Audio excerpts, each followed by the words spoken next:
இந்த ஒரு நாளை நமக்காக வாய்க்க செய்து சகோதர சிநேகம் நிலைத்திருக்க கடவுது என்ற ஒரு மைய கருத்தை நாம் தியானிக்கும்படியாக, அந்த சத்தியத்திலே நாம் நிலைத்திருக்கும்படியாக தேவன் இந்த ஒரு நாள் கூடுகையை இப்படியாக ஆசீர்வதித்து கொடுத்து கொண்டிருக்கிறார். அன்புக்குரிய சகோதரர்களே, காலையில அந்த செஷன் தேவனுடைய கிருபையினால மிகுந்த ஆசீர்வாதமாக அந்த முதற் பகுதி இருந்திருக்கும் அப்படின்னு நம்ம பார்த்தோம். அந்த பாடத்துடைய தலைப்பு யாராவது சொல்ல முடியுமா? நீங்க இன்னும் சகோதர சிநேகத்தை விட்டு வெளியில வரலன்னு நினைக்கிறேன்.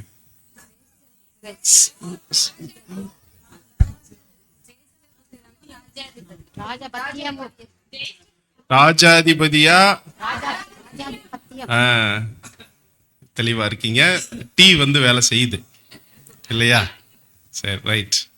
அன்புக்குரிய சகோதரர்களே, இப்பொழுதும் கூட இந்த செகண்ட் செஷனுக்குள்ளாக நம்ம கடந்து செல்ல போகிறோம். நாம் அனைவரும் எழுந்து நின்று தாசரே இத்தரணியை அன்பாய் என்ற பாடல் இல்லாத வேற பாட்டை, ராஜன் ஆளும் நேரம் என்ற ஒரு பாடலை நாம் பாடும்படியாக அன்பாக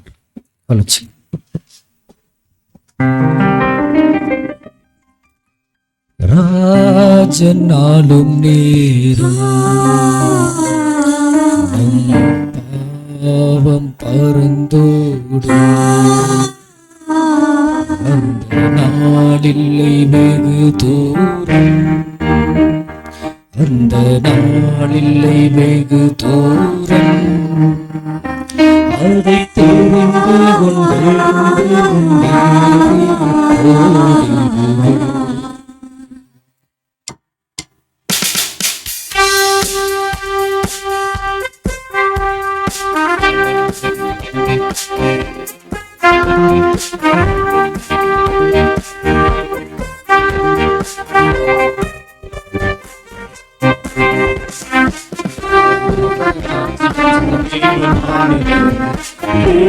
தேவராஜ்யம் சமீபமானது, சந்தோஷமானது, சமாதானம் தருவது, சந்தோஷமானது, சமாதானம் தருவது. தேவராஜ்யம் சமீபமானது, தேவராஜ்யம் சமீபமானது.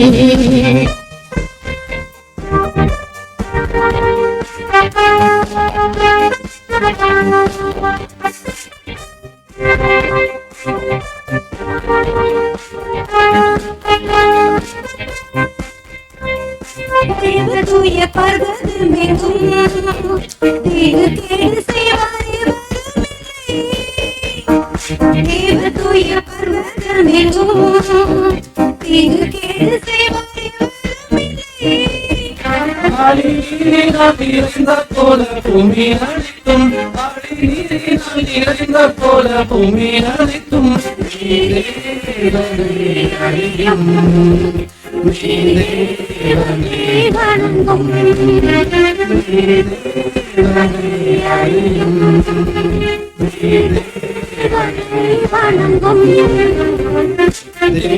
தேவராஜ்யம் சமீபமானது, தேவராஜ்யம் சமீபமானது.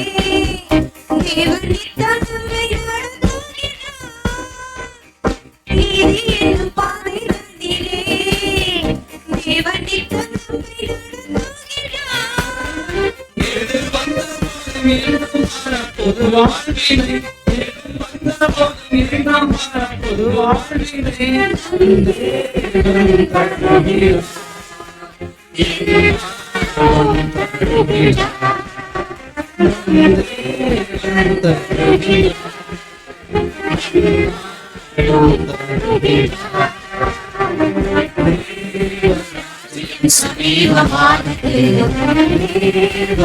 ராஜ்யம் சமீபமானது.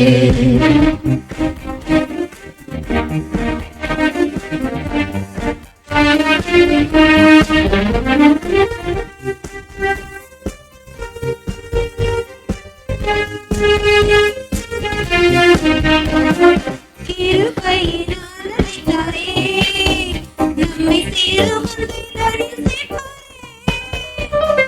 கிருபையினால் அழைத்தாரே, நம்மை திருமுழுதலில் சேர்ப்பாரே. நித்திய ராஜ்யம் தன்னை நாமத்தவர் அழிப்பதினார், நித்திய ராஜ்யம் தன்னை நாமத்தவர் அழிப்பதினார்.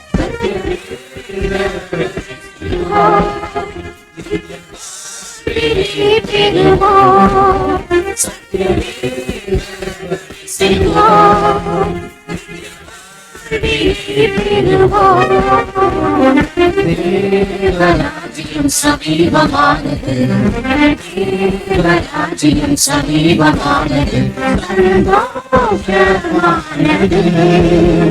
சமாதானம் தருவதே, சந்தோஷமானது, சமாதானம் தருவதே. ராஜ்யம் சமீபமானது, ராஜ்யம் சமீபமானது. இந்த ஒரு செஷனுடைய துவக்க ஜெபத்தை நம்முடைய அன்புக்குரிய சகோதரர் ஆக்னல் வந்து நம்முடைய ஏற்க முடியாது.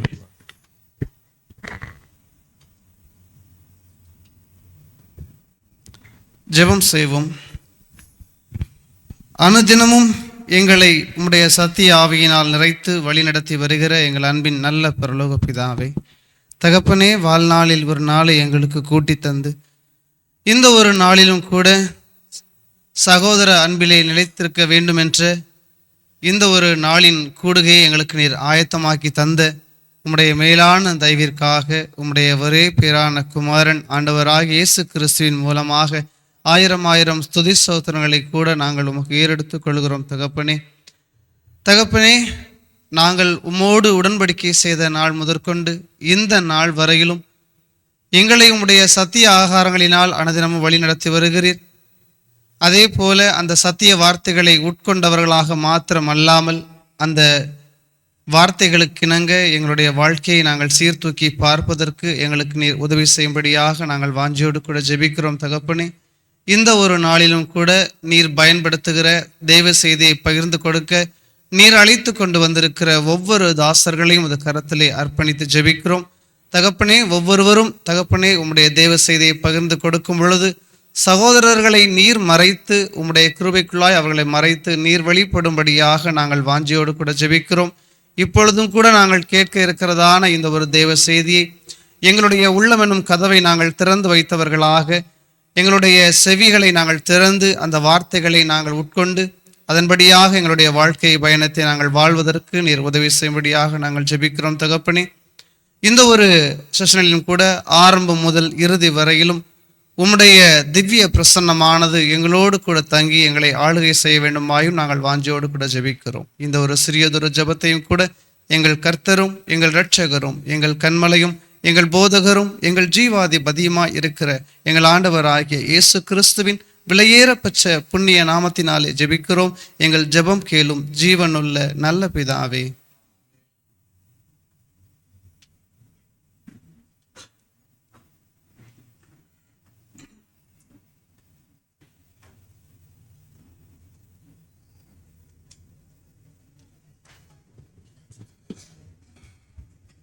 கோவில்பட்டி சகோதரி திவ்யா அவர்கள் பைபிள் ரீடிங் வர முடியாது. கிறிஸ்துவில் பிரியமான சகோதர சகோதரிகளே, இந்த இரண்டாவது அமர்வில் நாம் ஒரு தேவ செய்திக்குள்ளாக கடந்து செல்ல இருக்கிறோம். தேவ செய்தியினுடைய தலைப்பு நம்முடைய தீம் டெக்ஸ்ட் தான். என்ன அப்படின்னு பார்க்கும்போது கன்வென்ஷனுடைய தீம் என்னது? சகோதர சிநேகம். ஸோ தலைப்பு என்னதான் அப்படின்னு பார்த்தீங்கன்னா சகோதர சிநேகம் தான். இந்த ஒரு தலைப்பில் நமக்கு தேவ செய்தி கொடுக்கறதுக்காக திருச்சி பட்டணத்திலிருந்து சபையினுடைய மூப்பர் நம்முடைய அன்புக்குரிய சகோதரர் ரூபன் அவர்கள் நம்முடைய கடந்து வந்திருக்கிறாங்க. சகோதர சிநேகம் என்கிற தலைப்புல இந்த ஒரு தேவ செய்தி நமக்காக தரும்படியாக சகோதரை நம் சபையார் சார்பாக அன்புடன் அழைக்கிறோம்.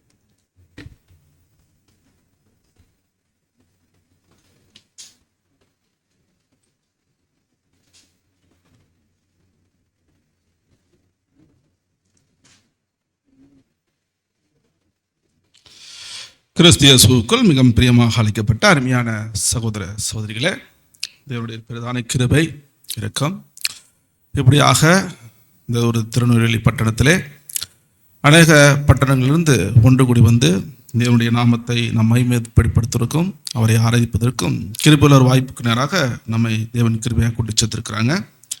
இதற்காக நம்முடைய அன்பின் ஆண்டு மூலமாக நன்றிகளையும் ஸ்தோத்திரங்களையும் இந்த வேளையிலே நாம் தேவனுக்கு எடுத்துக்கொள்வோம். விசேஷமாக கூடி வந்திருக்கூடிய உங்கள் யாவருக்கும் நீங்கள் திருச்சி பட்டணத்தில் காணப்படக்கூடிய அருமையான சகோதரர்களுடைய அன்பின் வாழ்த்தில் கூட உங்களுக்கு நாம தெரியப்படுத்திக்கிறோம். அன்பான சகோதரர்களே, இன்றைய நாளில் நம்முடைய பாடத்திற்கு நாம் பார்க்கக்கூடிய பாடத்திற்கு தலைப்பு சகோதரர் சொன்னாங்க, சகோதர சிநேகம். இந்த பாடத்துக்குள்ள போறதுக்கு முன்னாடி உங்களிடத்துல ஒரு சின்ன கேள்வி என்னன்னா, சகோதர சிநேகம்னா அதனுடைய உண்மையான அர்த்தம் என்னன்னு கொஞ்சம் விளக்க முடியுமா? கேட்கறது கொஞ்சம் கஷ்டம்தான், ஏன்னா தூரம் டிஸ்டன்ஸ் இருக்கு, பேசுறது கொஞ்சம் புரியதும் கஷ்டமா தான் இருக்கும். இப்போ எனக்கு சகோதர சிநேகத்துக்கு எனக்கு கொஞ்சம் விளக்கம் கொடுங்க அப்படின்னா என்ன சொல்லலாம்? நீங்களே அப்டேட் பண்ணிடுங்க.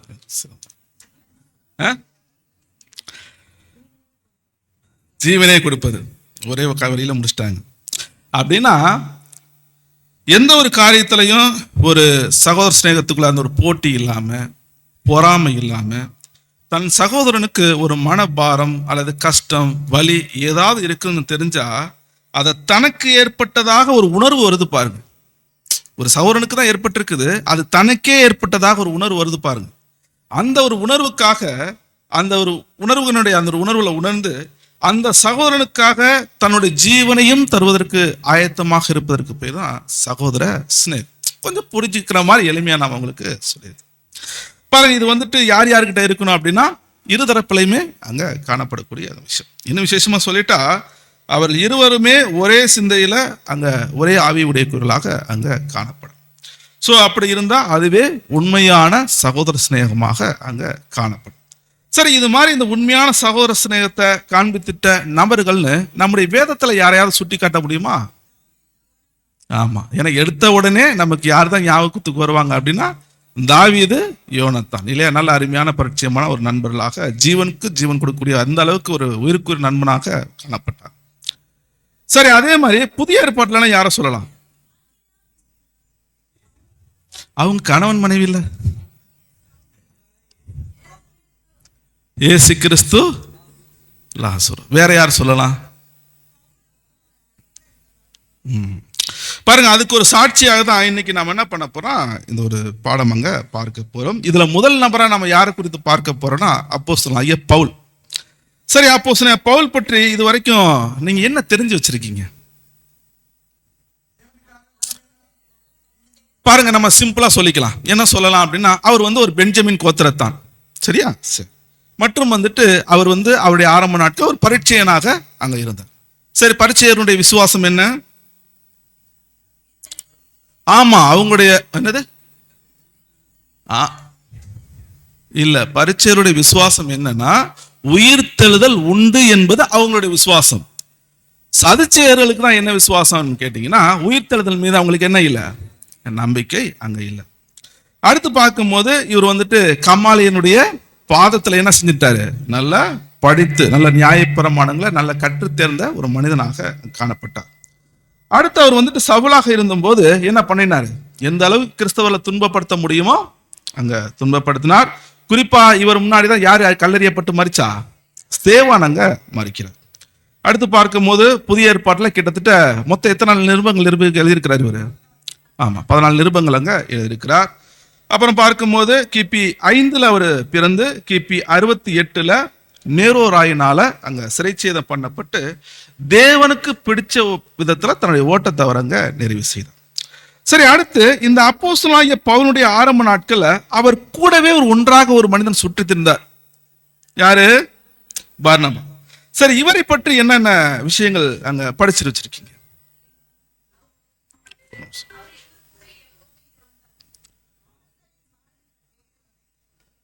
ஒரு நிமிடம்.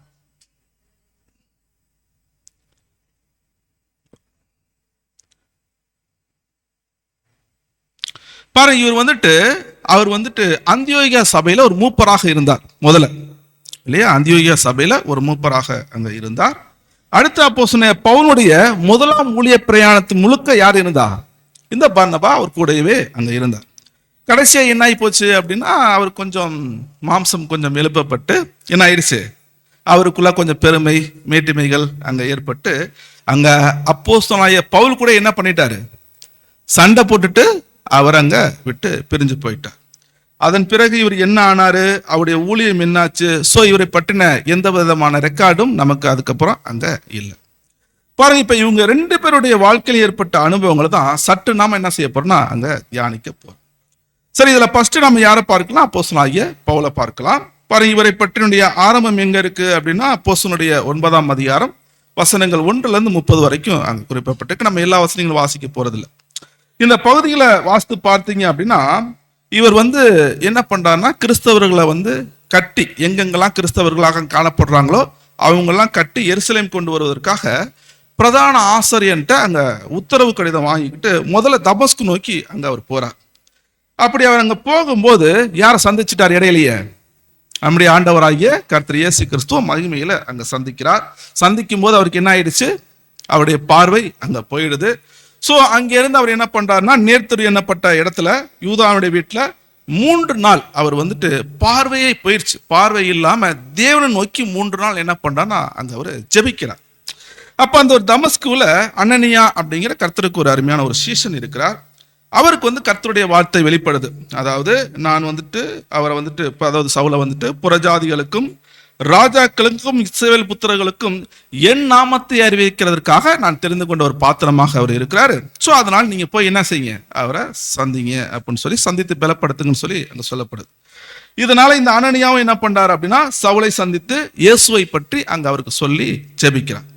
ஜெபிச்ச உடனே என்ன கிடைச்சது, அவருக்கு பரிபூர்ண பார்வை அங்க திரும்பி அவருக்கு கிடைச்சிடுது. உடனே என்ன பண்றாருன்னா ஞானஸ்தானமும் அங்க எடுத்துக்கிறார். அடுத்து என்ன நடக்குது? அப்போஸ்தலர் 9:20 வாசிங்க.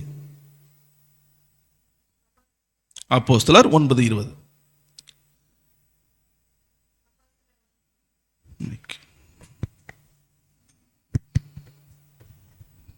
அப்போஸ்தலர் 9ஆம் அதிகாரம் 20ஆம் வசனம்.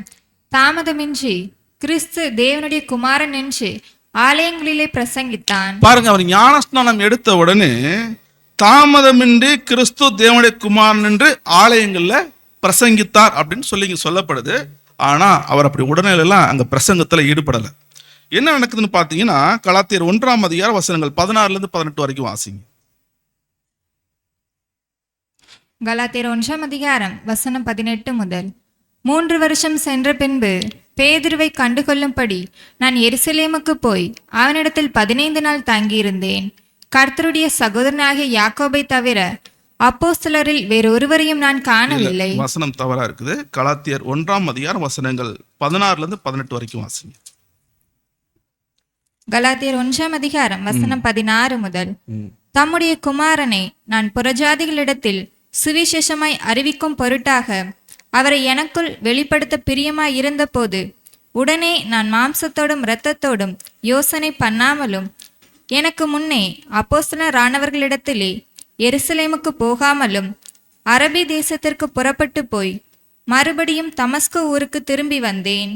3 வருஷம் சென்ற பின்பு பேதுருவை கண்டுகொள்ளும்படி நான் எருசலேமுக்கு போய் அவனிடத்தில் 15 நாள் தங்கியிருந்தேன். பாருங்க, அவர் ஞானஸ்நானம் எடுத்த உடனே என்ன பண்ணிட்டார் அப்படின்னா கிளம்பி நேரம் அரபு தேசத்துக்கு போயிட்டார். உடனே எல்லாம் அவர் அங்க பிரசங்கத்தை ஈடுபடல. முதல்ல அங்க கிளம்பி அங்க அரபு தேசத்துக்கு போயிட்டார். அங்க எவ்வளவு நாட்கள் எவ்வளவு வருடங்கள் இருந்திருக்கிறார் அப்படின்னா கிட்டத்தட்ட ஒரு 3 வருஷம் அந்த இடத்துல அங்க இருந்திருக்கிறார். ஸோ அங்க இருந்து தேவ சமூகத்துல இருந்து தேவனுடைய தெய்வீக திட்டத்தையும் தீர்க்க தரிசனையும் கற்றுக்கொள்வதற்காக தன்னை முற்றிலுமாக அங்க ஒப்பு கொடுத்திருந்தார். இதன் பிறகுதான் அவர் எங்க வரார் அப்படின்னா அதே தமஸ்குக்கு அங்க வரார். அப்பதான் வசனங்கள் வெளிப்படுத்து அவர் தாமதமின்றி அங்க பிரசங்கித்தார். பாருங்க, ஒரு காலத்துல கிறிஸ்தவர்களுக்கு எதிராக செயல்பட்டவர் மற்றும் கிறிஸ்தவர்களை கட்டு எருசலேம் கொண்டு போகணும் முயற்சித்தவர். ஆனா இப்ப அதே யூதர்கள் மத்தியில கிறிஸ்துவை குறித்து அவர் என்ன பண்றார் அப்படின்னா திருஷ்டாந்தப்படுத்தி அங்க பேசுறார். பாருங்க, இவருடைய பேச்சு என்ன ஆகி போச்சு அப்படின்னா அங்க இருக்கிறவர்கள் எல்லாம் அப்படி கலங்கடிக்குது. அந்த அளவுக்கு அவருடைய ஸ்பீச் அங்க இருந்திருக்கு. உடனே என்ன பண்றாங்கன்னா அவருடைய ஸ்பீச் நிமித்தம் அவர் கொலை செய்வதற்கு அங்க வகை தேடுறாங்க, முயற்சிகள் அங்க எடுக்கிறாங்க. இது என்ன ஆயிடுதுன்னா அங்க இருக்கக்கூடிய சீசர்களுக்கு இவரை கொலை பண்றாங்க போறாங்க, சில முயற்சிகள் எடுக்கிறாங்கிறது விஷயம் அங்க சீசர்களுக்கு அங்க தெரிய வருது. உடனே அவரை எப்படியாவது காப்பாற்றி அனுப்பணும்னு சொல்லிட்டு ஒரு மதில் சுவராக கட்டி அங்க இறக்கி விட்டுடுவாங்க. இப்ப இவர் என்ன பண்றாரு அப்படின்னா இவர் எங்க இருந்து கிளம்பி வந்தாரு? எங்க இருந்து தமஸ்கு நோக்கி கிளம்பி வந்தாரு? எருசலேம்ல இருந்து தமஸ்கு நோக்கி கிளம்பி வந்திருக்கிறார். எதுக்காக வந்தாரு? யார் யார் கிறிஸ்துவர்களா காணப்படுறாங்களோ அவங்கள நான் என்ன செஞ்சிடறேன், கட்டி நான் கொண்டு வரேன் அப்படின்னு சொல்லிட்டு பிரதான ஆசிரியர் கடிதம் வாங்கிட்டு அங்க வந்திருந்தார் இல்லையா? இப்ப என்ன பண்றாருன்னா இப்ப கிறிஸ்துவை ஏற்றுக்கொண்டவராக இவர் எங்க இருந்து கிளம்பி வந்தாலும் அதே இடத்துக்கு திரும்பி போறார். மேலும் பாத்தீங்கன்னா இவர் முதல்ல வந்த போது அதிகாரியா வந்தாரு. இப்ப திரும்பி போகும்போது அந்த ஒரு அதிகாரியாக போகாம இப்ப என்ன ஆயிடுச்சுன்னா நாம தான் கர்த்தர் இயேசு கிறிஸ்துவை ஏற்றுக்கொண்டுட்டோமே, அதனால கர்த்தருடைய சீசர்கள் கூட போய் நம்ம இன்னும் இணைஞ்சிடுவோம் அப்படிங்கிற ஒரு எண்ணத்துல அவர் என்ன செய்யறார், சீசர்களை தேடி அங்க போறார். ஆனா சீசர் என்ன பண்ணிக்கல தெரியுங்களா? வந்துட்டாருன்னு சொல்லிட்டு உடனே அவர் கட்டி என்ன செய்யல, அரவணைச்சிக்காதபடிக்கு அவர் கண்டு பயப்படுறாங்க. ஏன்னா இதான் நம்ம தெரியுமே, இவர் ஏற்கனவே பிரதான ஆசிரியர் என்ன பண்ணியிருக்கிறாரு, எழுத்துப்பூர்வமான கடிதம் வாங்கிட்டு போயிருக்கிறார், நான் கிறிஸ்தவர்களை கட்டி கொண்டு வரேன் அப்படின்னு சொல்லிட்டு. ஸோ இதெல்லாம் சீசர்கள் எல்லாம் அப்ப அங்க பயப்படுறாங்க. இப்படி பயந்து சீசர்கள்ட்டையும் போக முடியாம தனித்து இருக்கக்கூடிய தருணத்துல தான் இப்ப யார் இவருடைய விஷயத்துல உள்ள நன்றி ஆகிறாங்க தெரியுங்களா? ஆமா, பர்னபா அங்க உள்ள வர. வசனம் வாசிங்க, அப்போஸ்தலர் 9ஆம் அதிகாரம் வசனம் 26, 27 வாசிங்க. அப்போஸ்தலர் 9ஆம் அதிகாரம் வசனம் 26 முதல். சவுல் எருசலேமுக்கு வந்து சீஷருடனே சேர்ந்து கொள்ள பார்த்தான். அவர்கள் அவனை சீசன் என்று நம்பாமல் எல்லாரும் அவனுக்கு பயந்திருந்தார்கள். அப்பொழுது பர்னபா என்பவன் அவனை சேர்த்து கொண்டு அப்போஸ்தலரிடத்தில் அழைத்து கொண்டு போய் வழியிலே அவன் கர்த்தரை கண்ட விதத்தையும் அவர் அவனுடனே பேசினதையும் தமஸ்குவில் அவன் இயேசுவின் நாமத்தினாலே தைரியமாய் பிரசங்கித்ததையும் அவர்களுக்கு விவரித்து சொன்னான். பாருங்க, பர்னபா என்ன பண்றார் அப்படின்னா அங்க சவுல அப்போஸ்தலர்கிட்ட கூட்டிட்டு போய் அவர் அறிமுகப்படுத்துறார். ஸோ சவுலுக்கு கடந்த நாட்கள் என்ன நடந்துச்சு, அவர் எப்படி மனமாற்றம் மாறி இருக்கிறார் அப்படிங்கிற விஷயத்தை பூரா அங்க அப்போஸ்தலருக்கு தெரியப்படுத்துறார். சரி, எந்த அப்போஸ்தலர்கிட்ட கொண்டு போய் அவர் அறிமுகப்படுத்தினார் தெரியுங்களா? கலாத்தியர் 1ஆம் அதிகாரம் வசனங்கள் 18, 19 வாசிங்க. கலாத்தியர் 1ஆம் அதிகாரம் வசனம் 18 முதல். 3 வருஷம் சென்ற பின்பு பேதுருவை கண்டுகொள்ளும்படி நான் எருசலேமுக்கு போய் அவனிடத்தில் 15 நாள் தங்கியிருந்தேன். கர்த்தருடைய சகோதரனாகிய யாக்கோபை தவிர அப்போஸ்தலரில் வேறொருவரையும் நான் காணவில்லை. பாருங்க, இங்க வந்துட்டு அப்போஸ்தலராகிய யாரை பார்க்கிறாரு? பேதுருவை மட்டும்தான் அவர் அங்க பார்க்கிறாரு. மேலும் கர்த்தருடைய சகோதரன் யாக்கோபுன்னு சொல்லும் போது இவர் வந்துட்டு அப்போஸ்தலர் கிடையாது. மேலும் இப்படி அவங்க கிட்ட அறிமுகப்படுத்தின பின்பு அங்க எவ்வளவு நாட்கள் தங்கி இருக்கிறாருன்னா ஒரு 15 நாட்கள் அங்க தங்கி இருக்கிறார். தங்கி இருந்தவர் என்ன பண்றாரு, வாய் வச்சுட்டு என்ன பண்ணல, சும்மா இருக்காதபடிக்கு அங்க இருக்கக்கூடிய கிரேக்கர்கள்ட்ட என்ன பண்றாரு, பயங்கரமா கிறிஸ்துவை குறித்து தர்க்கித்தாங்க பிரசங்கம் பண்ணி அங்க பேசுறார். ஸோ அப்ப தர்க்கம் பண்ணி பேசும்பொழுது பாருங்க, கிரேக்கர்னு சொல்லும் போது இவங்க புறஜாதிகள் கிடையாது, இவர்களும் யூதர்கள் தான். ஆனா என்ன மொழி பேசக்கூடியவங்களாம் கிரேக்க மொழி பேசக்கூடிய ஒரு யூதர்கள், சரிங்களா? ஸோ இப்போ இதில் என்ன ஆகுது அப்படின்னா இங்கேயும் வந்துட்டு அவர் கொலை செய்வதற்கு சில முயற்சி எடுக்கிறாங்க. ஏன்னா தர்க்கங்கள் பயங்கரமாயிட்டதுனால சில குழப்பங்கள் உண்டானால அப்போ என்ன பண்ணுறாங்கன்னா அப்போ உடன் சீசர்கள் இவரை எப்படியாவது காப்பாற்றி இவருடைய சொந்த ஊருக்கு நம்ம அனுப்பிச்சு விட்டுடுவோம் அப்படின்னு சொல்லிட்டு அவரை அங்கிருந்து காப்பாற்றி செசரியா கொண்டு போய் அங்கிருந்து சவுலுடைய சொந்த ஊராகிய தர்ஷு பட்டணத்துக்கு அங்கே அவர் அனுப்பி விட்டுடுறாங்க. சரி, இப்படி அவருடைய சொந்த ஊருக்கு போனவர் அங்கே எவ்வளவு காலம் இருந்திருப்பான்னு நினைக்கிறீங்க?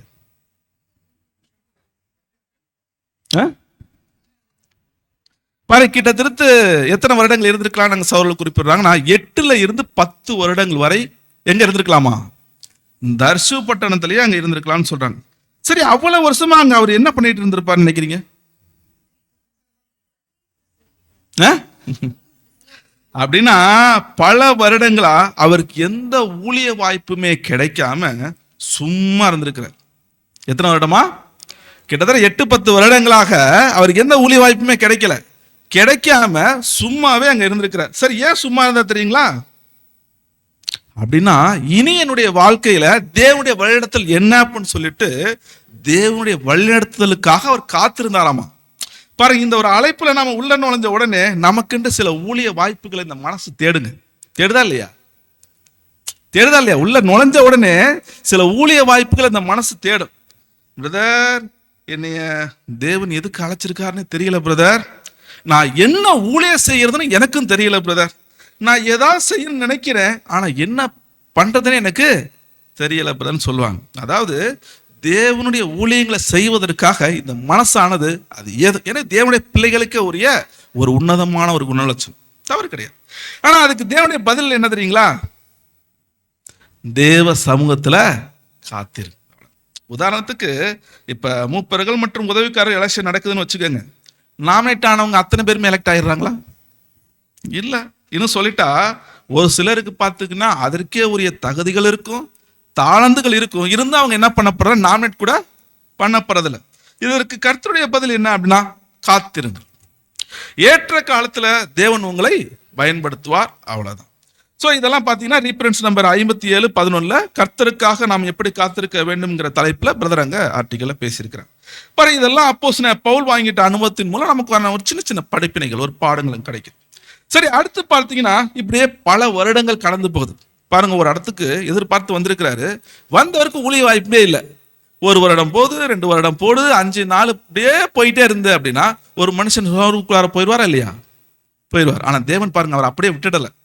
அடுத்து பார்த்தீங்கன்னா இப்படியே கடந்து வருடங்கள் போய்கிட்டே இருக்கும் போது இப்பதான் தேவன் என்ன பண்ணான்னா அவருக்குரிய ஒரு ஏற்ற ஒரு காலம், ஒரு அருமையான ஒரு ஏற்பாடுங்க பண்றார். என்னன்னா இந்த சவுலை மீண்டும் ஊழியத்துக்கு என்று கொண்டு வரும்படி தேவன் இப்ப யார் அவர் இடத்துல அனுப்பினார் தெரியுங்களா? படிச்சிருக்கீங்களா? வசனம் வாசிங்க. அப்போஸ்தலர் 11:25.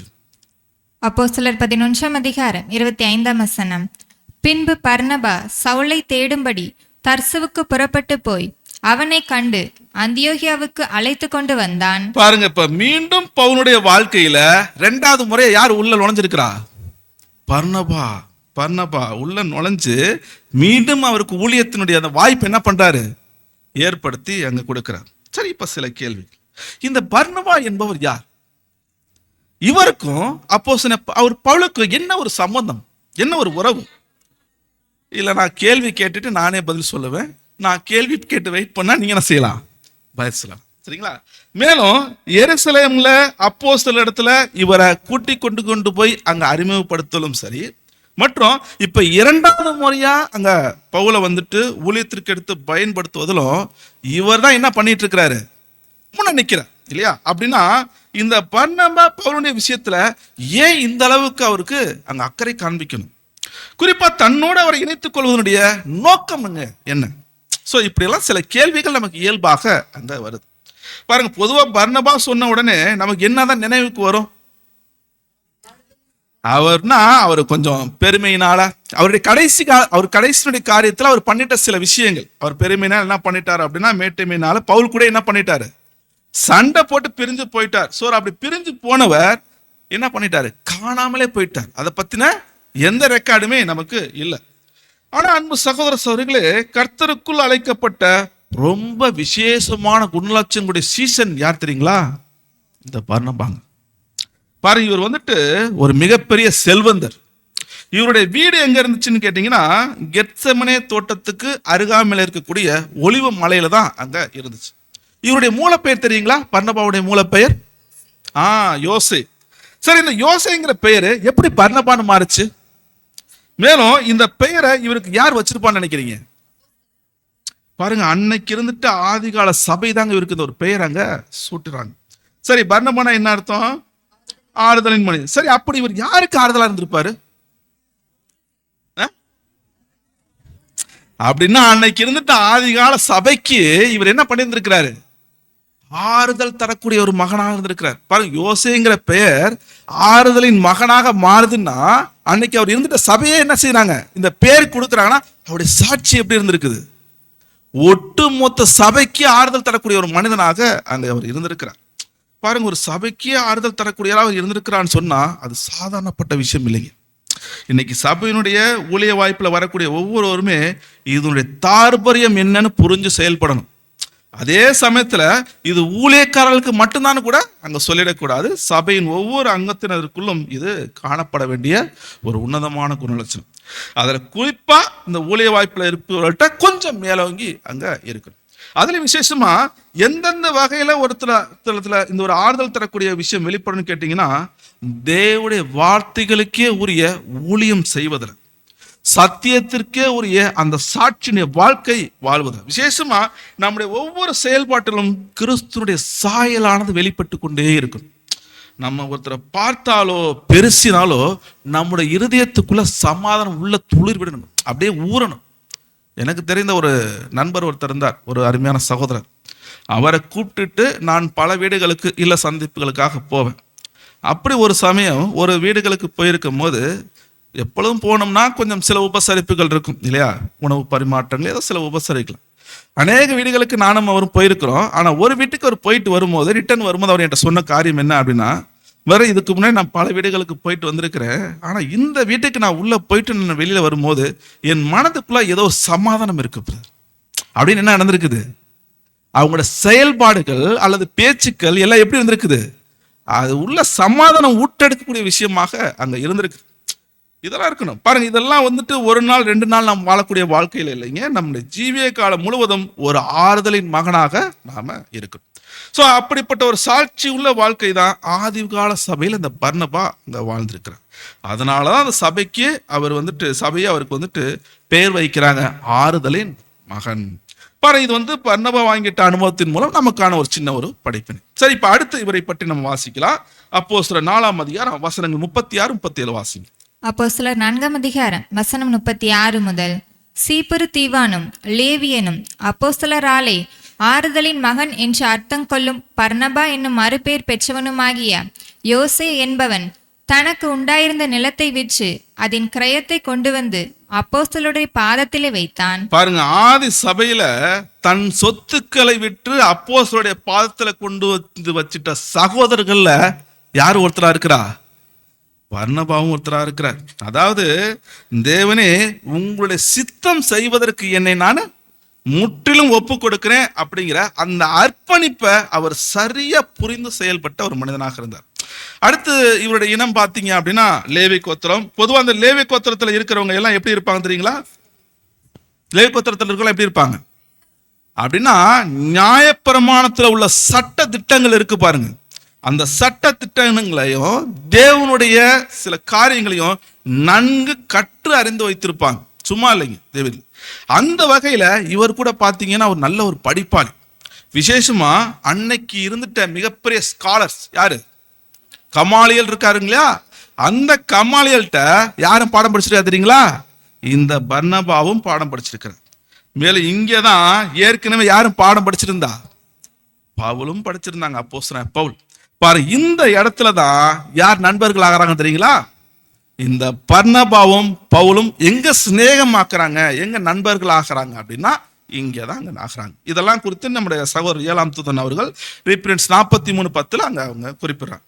சரி, அடுத்து அந்த ஆதி சபையில இவர் எப்படிப்பட்ட ஊழியத்துக்கு அவங்க பயன்படுத்துறாங்கன்றதை பற்றி ஒரு வசனம் வாசிக்கலாம். அப்போஸ்தலர் 11ஆம் அதிகாரம் வசனங்கள் 19 22 வரைக்கும் வாசி.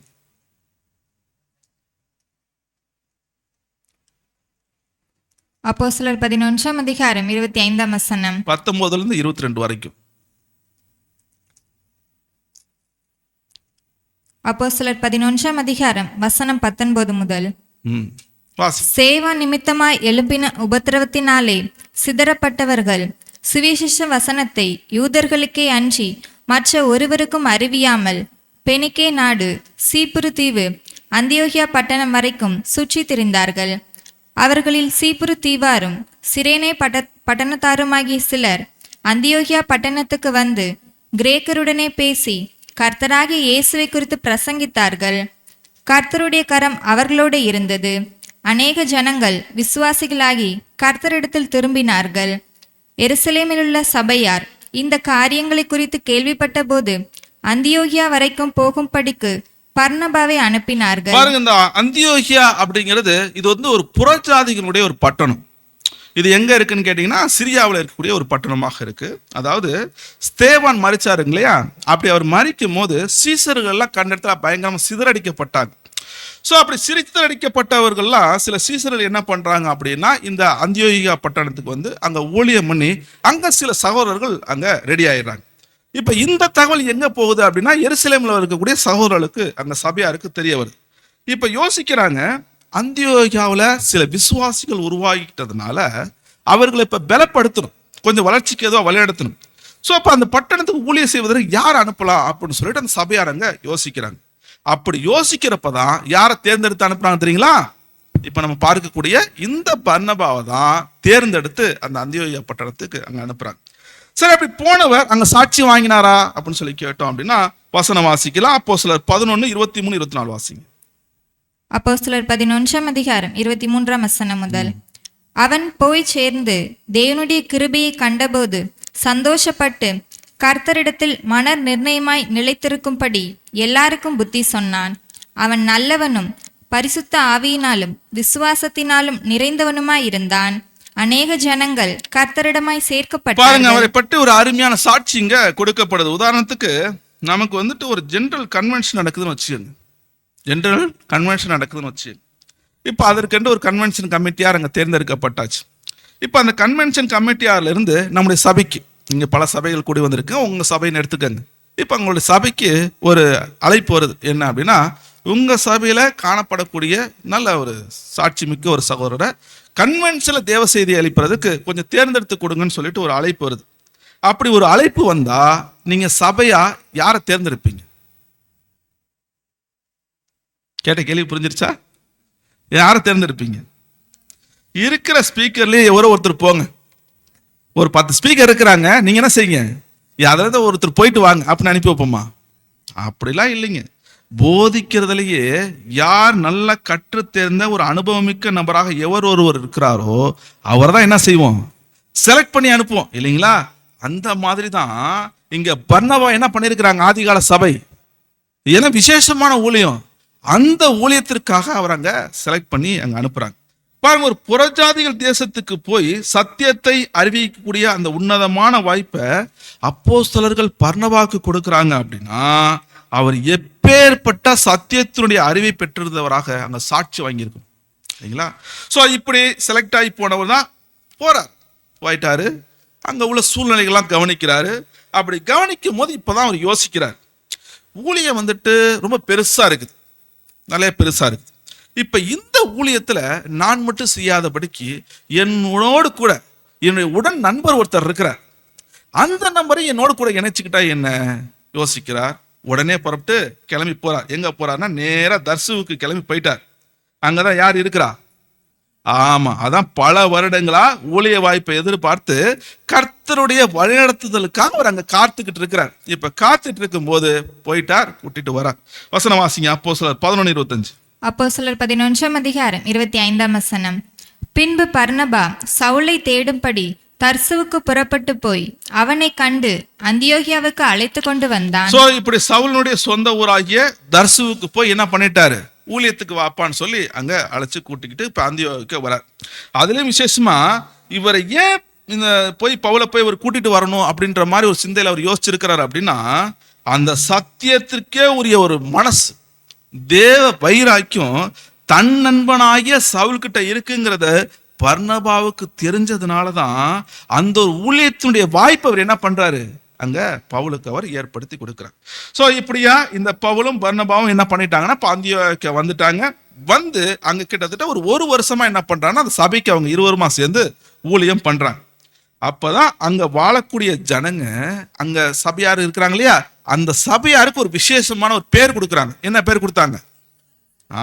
கிறிஸ்தவர்கள். பாருங்க, இந்த ஒரு பெயரு முதலாக ஒரு புறஜாதிகளுடைய பட்டணத்துல அந்த ஊரார் கொடுக்குறாங்க அப்படின்னா அப்ப என்ன மாதிரியான ஒரு சாட்சியுடைய வாழ்க்கை முறை அந்த ஒட்டுமொத்த சபையாட்ட இருந்திருக்கும் ஒரு ஊரே சேர்ந்து என்ன கொடுக்குறாங்க, இவர்கள் கிறிஸ்தவர்கள் அப்படின்னு. அது சாதாரணப்பட்ட வார்த்தை இல்லைங்க. இவர்கள் கிறிஸ்தவர்கள் சொல்லி சாட்சி கொடுக்கணும் அப்படின்னா அந்த ஒட்டுமொத்த சபை என்ன வாங்கியிருக்கணும், அந்த ஊராட்ட சாட்சி வாங்கியிருக்கணும் இல்லையா? பாருங்க, இதெல்லாம் நமக்கு ஒரு அருமையான ஒரு பாடம். இன்னைக்கு இங்க இருந்து கர்த்தரை பற்றி பேசுறோம் அப்படின்னா சுற்றி இருக்கிறவங்க நம்மை பற்றி என்ன செய்யணும், சாட்சி கொடுக்கணுங்க.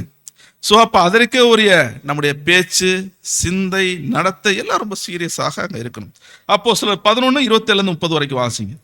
அப்போஸ்தலர் 11ஆம் அதிகாரம் வசனம் 27 முதல். அந்நாட்களிலே எருசலேமிலிருந்து சில தீர்க்கதரிசிகள் அந்தியோகியாவுக்கு வந்தார்கள்.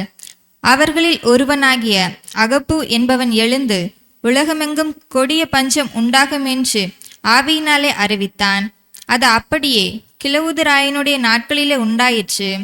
அப்பொழுது சீஷரில் அவரவர் தங்கள் தங்கள் திராணிக்கு தக்கதாக யூதேயாவில் குடியிருக்கிற சகோதரருக்கு உதவியாக பணம் சேகரித்து அனுப்ப வேண்டும் என்று தீர்மானம் பண்ணினார்கள்.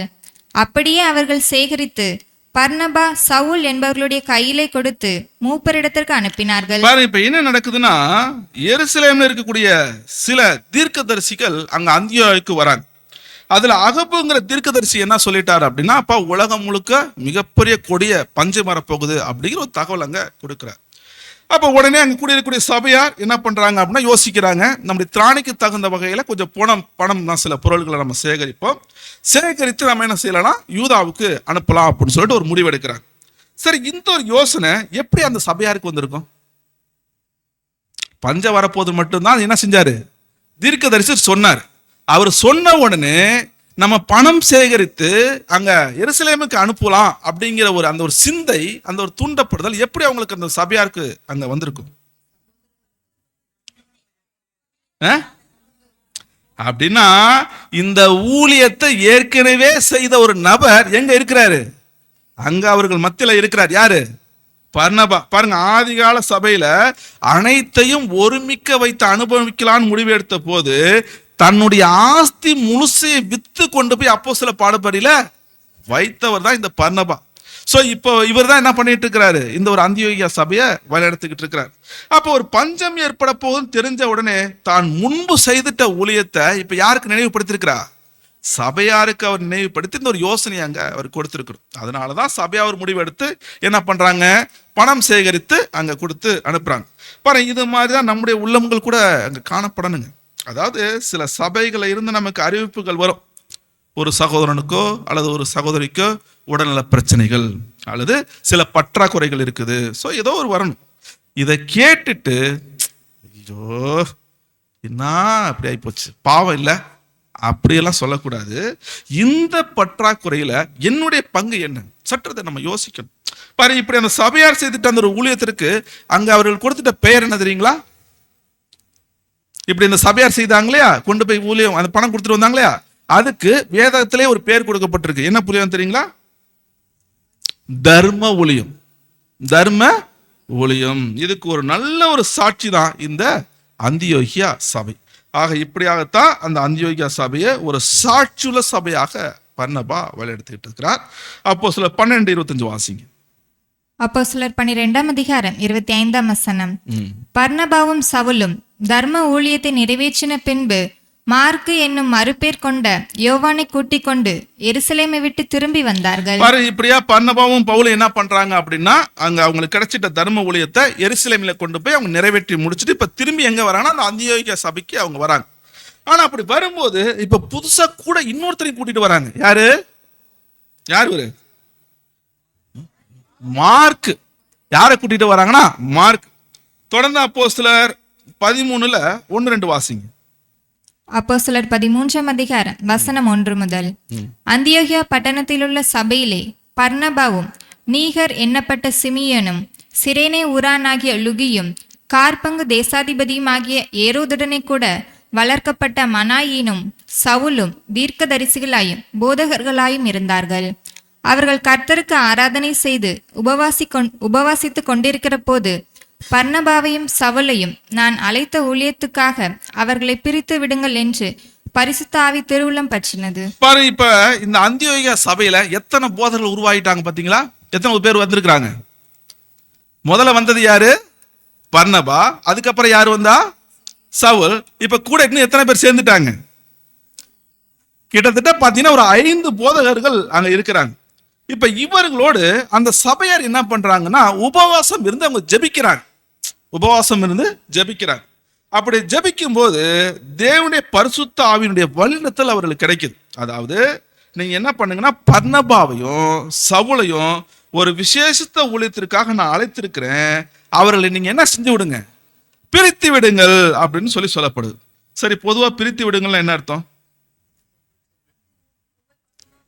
ஆமா, பவுல் நீங்க என்ன செய்யுங்க, வலது பக்கம் போங்க, பர்னபா நீங்க இடது பக்கம் போங்கன்னு சொல்றது இல்லையா? பாருங்க, இங்க இப்படி தனித்தனியா பிரிச்சு விடுறத பத்தி இங்க சொல்லப்படல. மாறாக சில விசேஷமான தெய்வீக ஊழியங்களை செய்வதற்காக அதற்கென்ற ஏற்படுத்தி வைப்பது, அந்த இருவரையுமே அதற்கென்ற ஏற்படுத்தி வைப்பது அல்லது அதற்கென்றே ஒதுக்கி வைப்பது. சோ அதன்படி இப்ப இந்த சபையார் என்ன செய்யறாங்க அப்படின்னா, தொடர்ந்து அதுலயே அப்போஸ்தலர் 13:3 வாசிங்க. அப்போஸ்தலர் 13:3 அப்பொழுது உபவாசித்து ஜெபம் பண்ணி அவர்கள் மேல் கைகளை வைத்து அவர்களை அனுப்பினார்கள். பாருங்க, சும்மா போங்கன்னு அப்படியே அனுப்பிச்சு விட்டுறல. ஒரு ஊழியத்துக்கு போங்கன்னு, ஏன்னா பரிசுத்த வழிநடத்தல் கிடைச்சிருச்சு. ஆனா கிடைச்ச உடனே சும்மா அப்படியே போங்கன்னு அனுப்பி விடுறதுல என்ன பண்றாங்க, அந்த ஊழியத்தை அவர்கள் செய்வதற்கு சில மெத்தட் ஃபாலோ பண்றாங்க. என்ன பண்றாங்க, ஒரு ஊழியத்தை ஆரம்பிப்பதற்கு முன்னாடி முதல்ல உபவாசம் இருந்து ஜெபம் செய்து தங்கள் கைகளை என்ன பண்றாங்க, அவங்க மீது வைத்து அனுப்புறாங்க. சரி, இதுக்கெல்லாம் என்ன அர்த்தம் அப்படின்னா, சகோதரர்களே, இப்ப நீங்க செய்ய போறீங்க பாருங்க ஒரு ஊழியம். அப்படி செய்யக்கூடிய அந்த ஒரு ஊழியத்தை நீங்க யார் சார்பா போய் செய்யுங்க தெரியுமா? எங்க சார்பா போய் செய்யுங்க. சோ இதுக்கு தான் அந்த சபையார் என்ன பண்றாங்கன்னா அவர்களுக்கு ஒப்புதல் கொடுத்து அவர் தலைகள் மேல கைகளை வைத்து அங்க அனுப்புறாங்க. பாருங்க, உதாரணத்துக்கு இப்ப நான் திருச்சியில இருந்து இங்க வந்திருக்கிறேன். வந்த உடனே ஃபுல் ஃபிட் ஏறின உடனே நான் என்ன சொன்னேன், திருச்சியிலேருந்து நான் வந்திருக்கிறேன், வந்த உடனே என் திருச்சி ஐக்கியத்தின் சார்பா சகோதர சகோதரனுடைய அன்பின் வாழ்த்துக்களை உங்களுக்கு நான் தெரியப்படுத்துறேன்னு சொன்னேன். ஆனா கேள்வி, அவங்கள எனக்கு இந்த ஒரு வாய்ப்பை ஏற்படுத்தி கொடுத்து அனுப்பி வச்சாங்க. ஆமா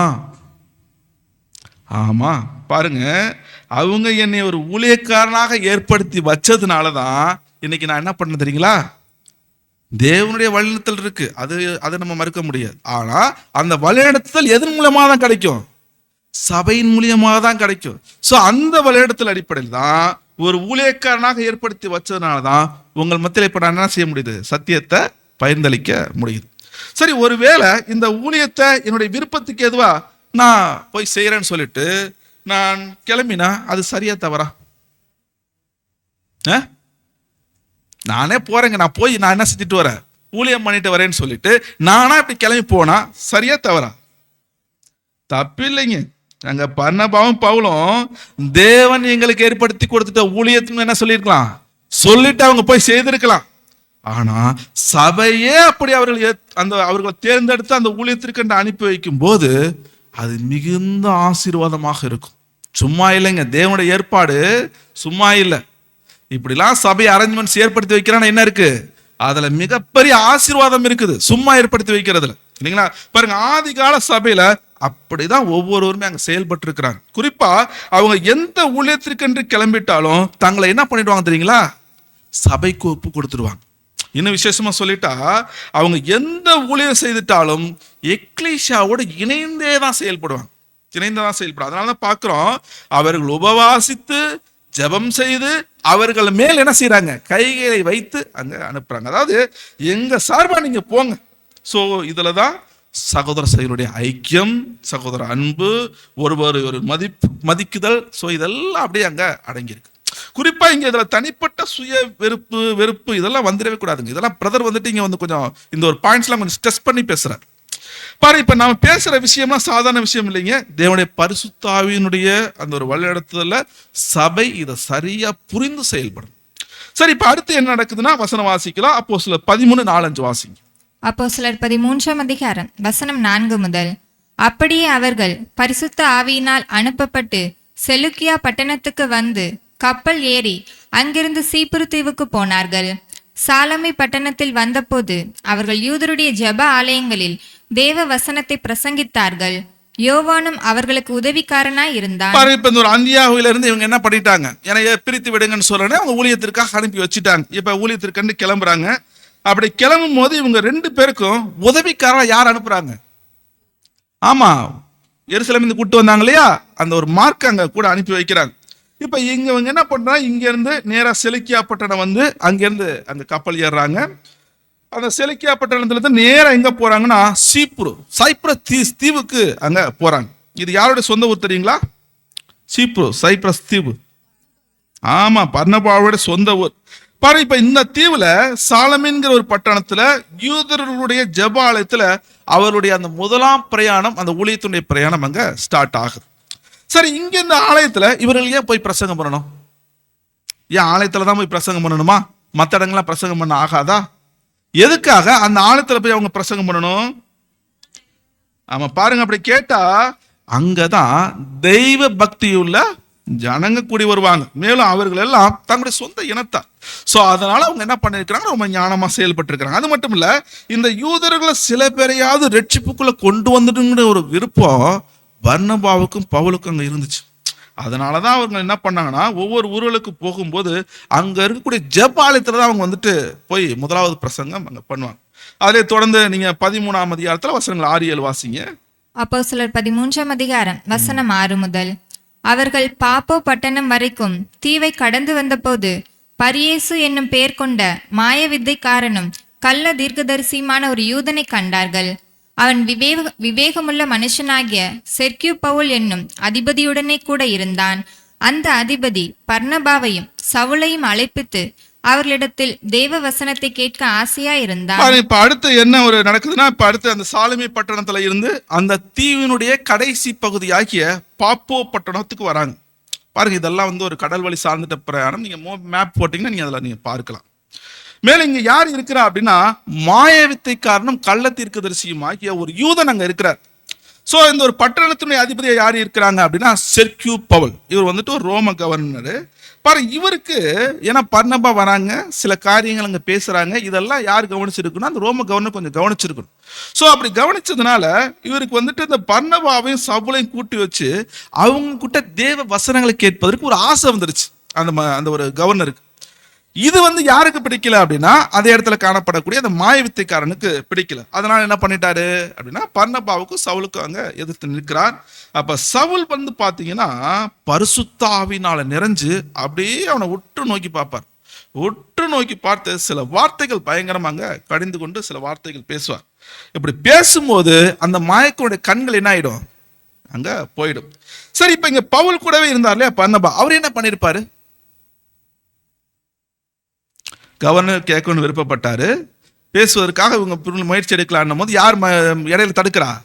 மாயவித்தைக்காரன் தடுக்கிறாரு. அப்படி தடுக்கும் போது பவுல் என்ன பண்றாரு, உற்று நோக்கி கடுமையா அவர்கிட்ட பேசுறார் இல்லையா. பேசும்போது கண்ணே போயிடுச்சு.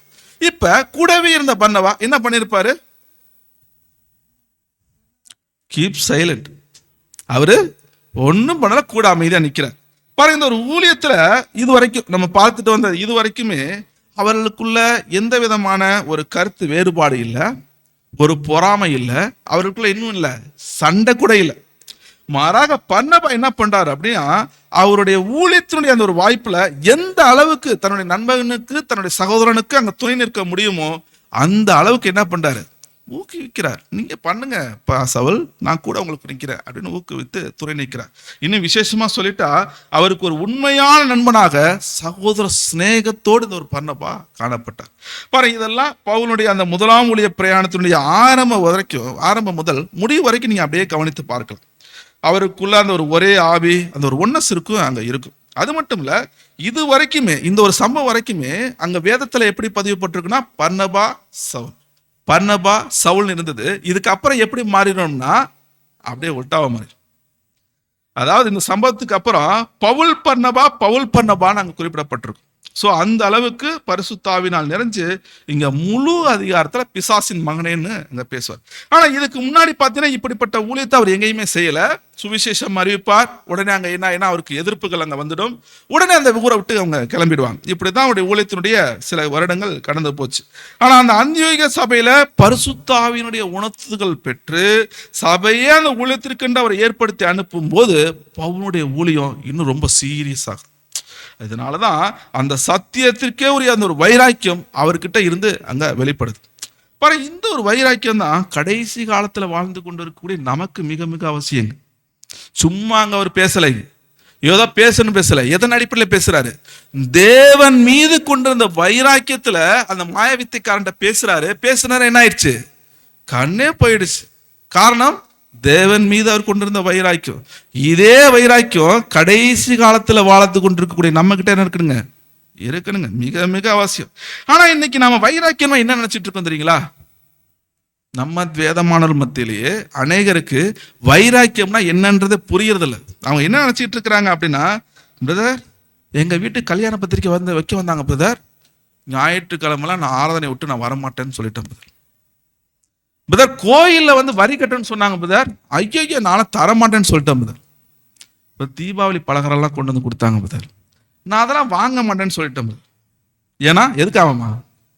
தேவன் மீது வைராக்கியமா இருக்காங்க. பாரு, இதெல்லாம் 100% கூட கிடையாது. பாருங்க, அப்போஸ்தலன் பவுலும் பர்னபாவும் இவங்க ஊழியத்துல காண்பிச்சிட்ட வைராக்கியத்தை பிற்பாடு அப்போஸ்தலன் பேதுரு குறிப்பிட்டு பேசுவார். என்ன குறிப்பிட்டு பேசுவார்னா, வசனம் வாசிங்க, அப்போஸ்தலர் 15:25 வாசிங்க. அப்போஸ்தலர் 15ஆம் அதிகாரம் 25ஆம் வசனம். நம்முடைய கர்த்தராகிய இயேசு கிறிஸ்துவின் நாமத்திற்காக தங்கள் பிராணனையும் ஒப்புக்கொடுக்க துணிந்தவர்களும் எங்களுக்கு பிரியமானவர்களுமாயிருக்கிற பர்னபா, பவுல் என்பவர்களோடும் கூட. பாருங்க, கிறிஸ்துவின் நாமத்திற்காக தங்களுடைய பிராணனையும் ஒப்பு கொடுத்த துணிந்தவர்கள். சாதாரண விஷயம் இல்லைங்க. இங்க பேதுரு அவருடைய வைராக்கியம் பற்றி அங்க குறிப்பிட்டார். சோ நாமும் வைராக்கியம் காண்பிக்கிறோம்னு சொன்னா அந்த ஒரு வைராக்கியம், இப்படிப்பட்ட காண்பிக்கப்பட்ட ஒரு வைராக்கியம் அங்க இருக்கணும். அப்போஸ்தலர் 13:13 வாசிங்க. அப்போஸ்தலர் 13ஆம் அதிகாரம் 13ஆம் வசனம்.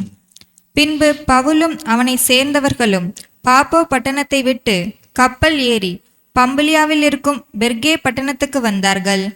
யோவான் அவர்களை விட்டு பிரிந்து எருசலேமுக்கு திரும்பி போனார். இப்ப அடுத்து என்ன நடக்குது அப்படின்னா, அந்த அதிபதி கேட்கணும்னு ஆசைப்பட்டாருங்க இல்லையா? எப்படி கேட்டுட்டார், பிற்பாடு கேட்டு அவரு என்ன செய்தார்னா விசுவாசத்துக்குள்ள அங்க வந்துடுறார். அவங்க வந்ததுக்கு அப்புறம் என்ன பண்றாங்கன்னா, இவங்க திரும்பி அந்த பட்டணத்தை விட்டு கிளம்புறாங்க. அதாவது அந்த பாப்பே பட்டணத்தை விட்டு கப்பல் ஏறி பப்ளியாவில் இருக்கிற பெர்கே அப்படிங்கிற ஒரு பட்டணத்துக்கு அவங்க வராங்க. இப்படி இவங்க பாப்பே பட்டணத்தை விட்டு கிளம்பும் போது இவருக்கு கூட ஒருத்தர் அனுப்பிச்சு விட்டு இருந்தாங்களே சபையார், யாரு? உதவிக்காரன் ஒருத்தர் அனுப்பிச்சு விட்டு இருந்தாங்க இல்லையா, மார்க்கு.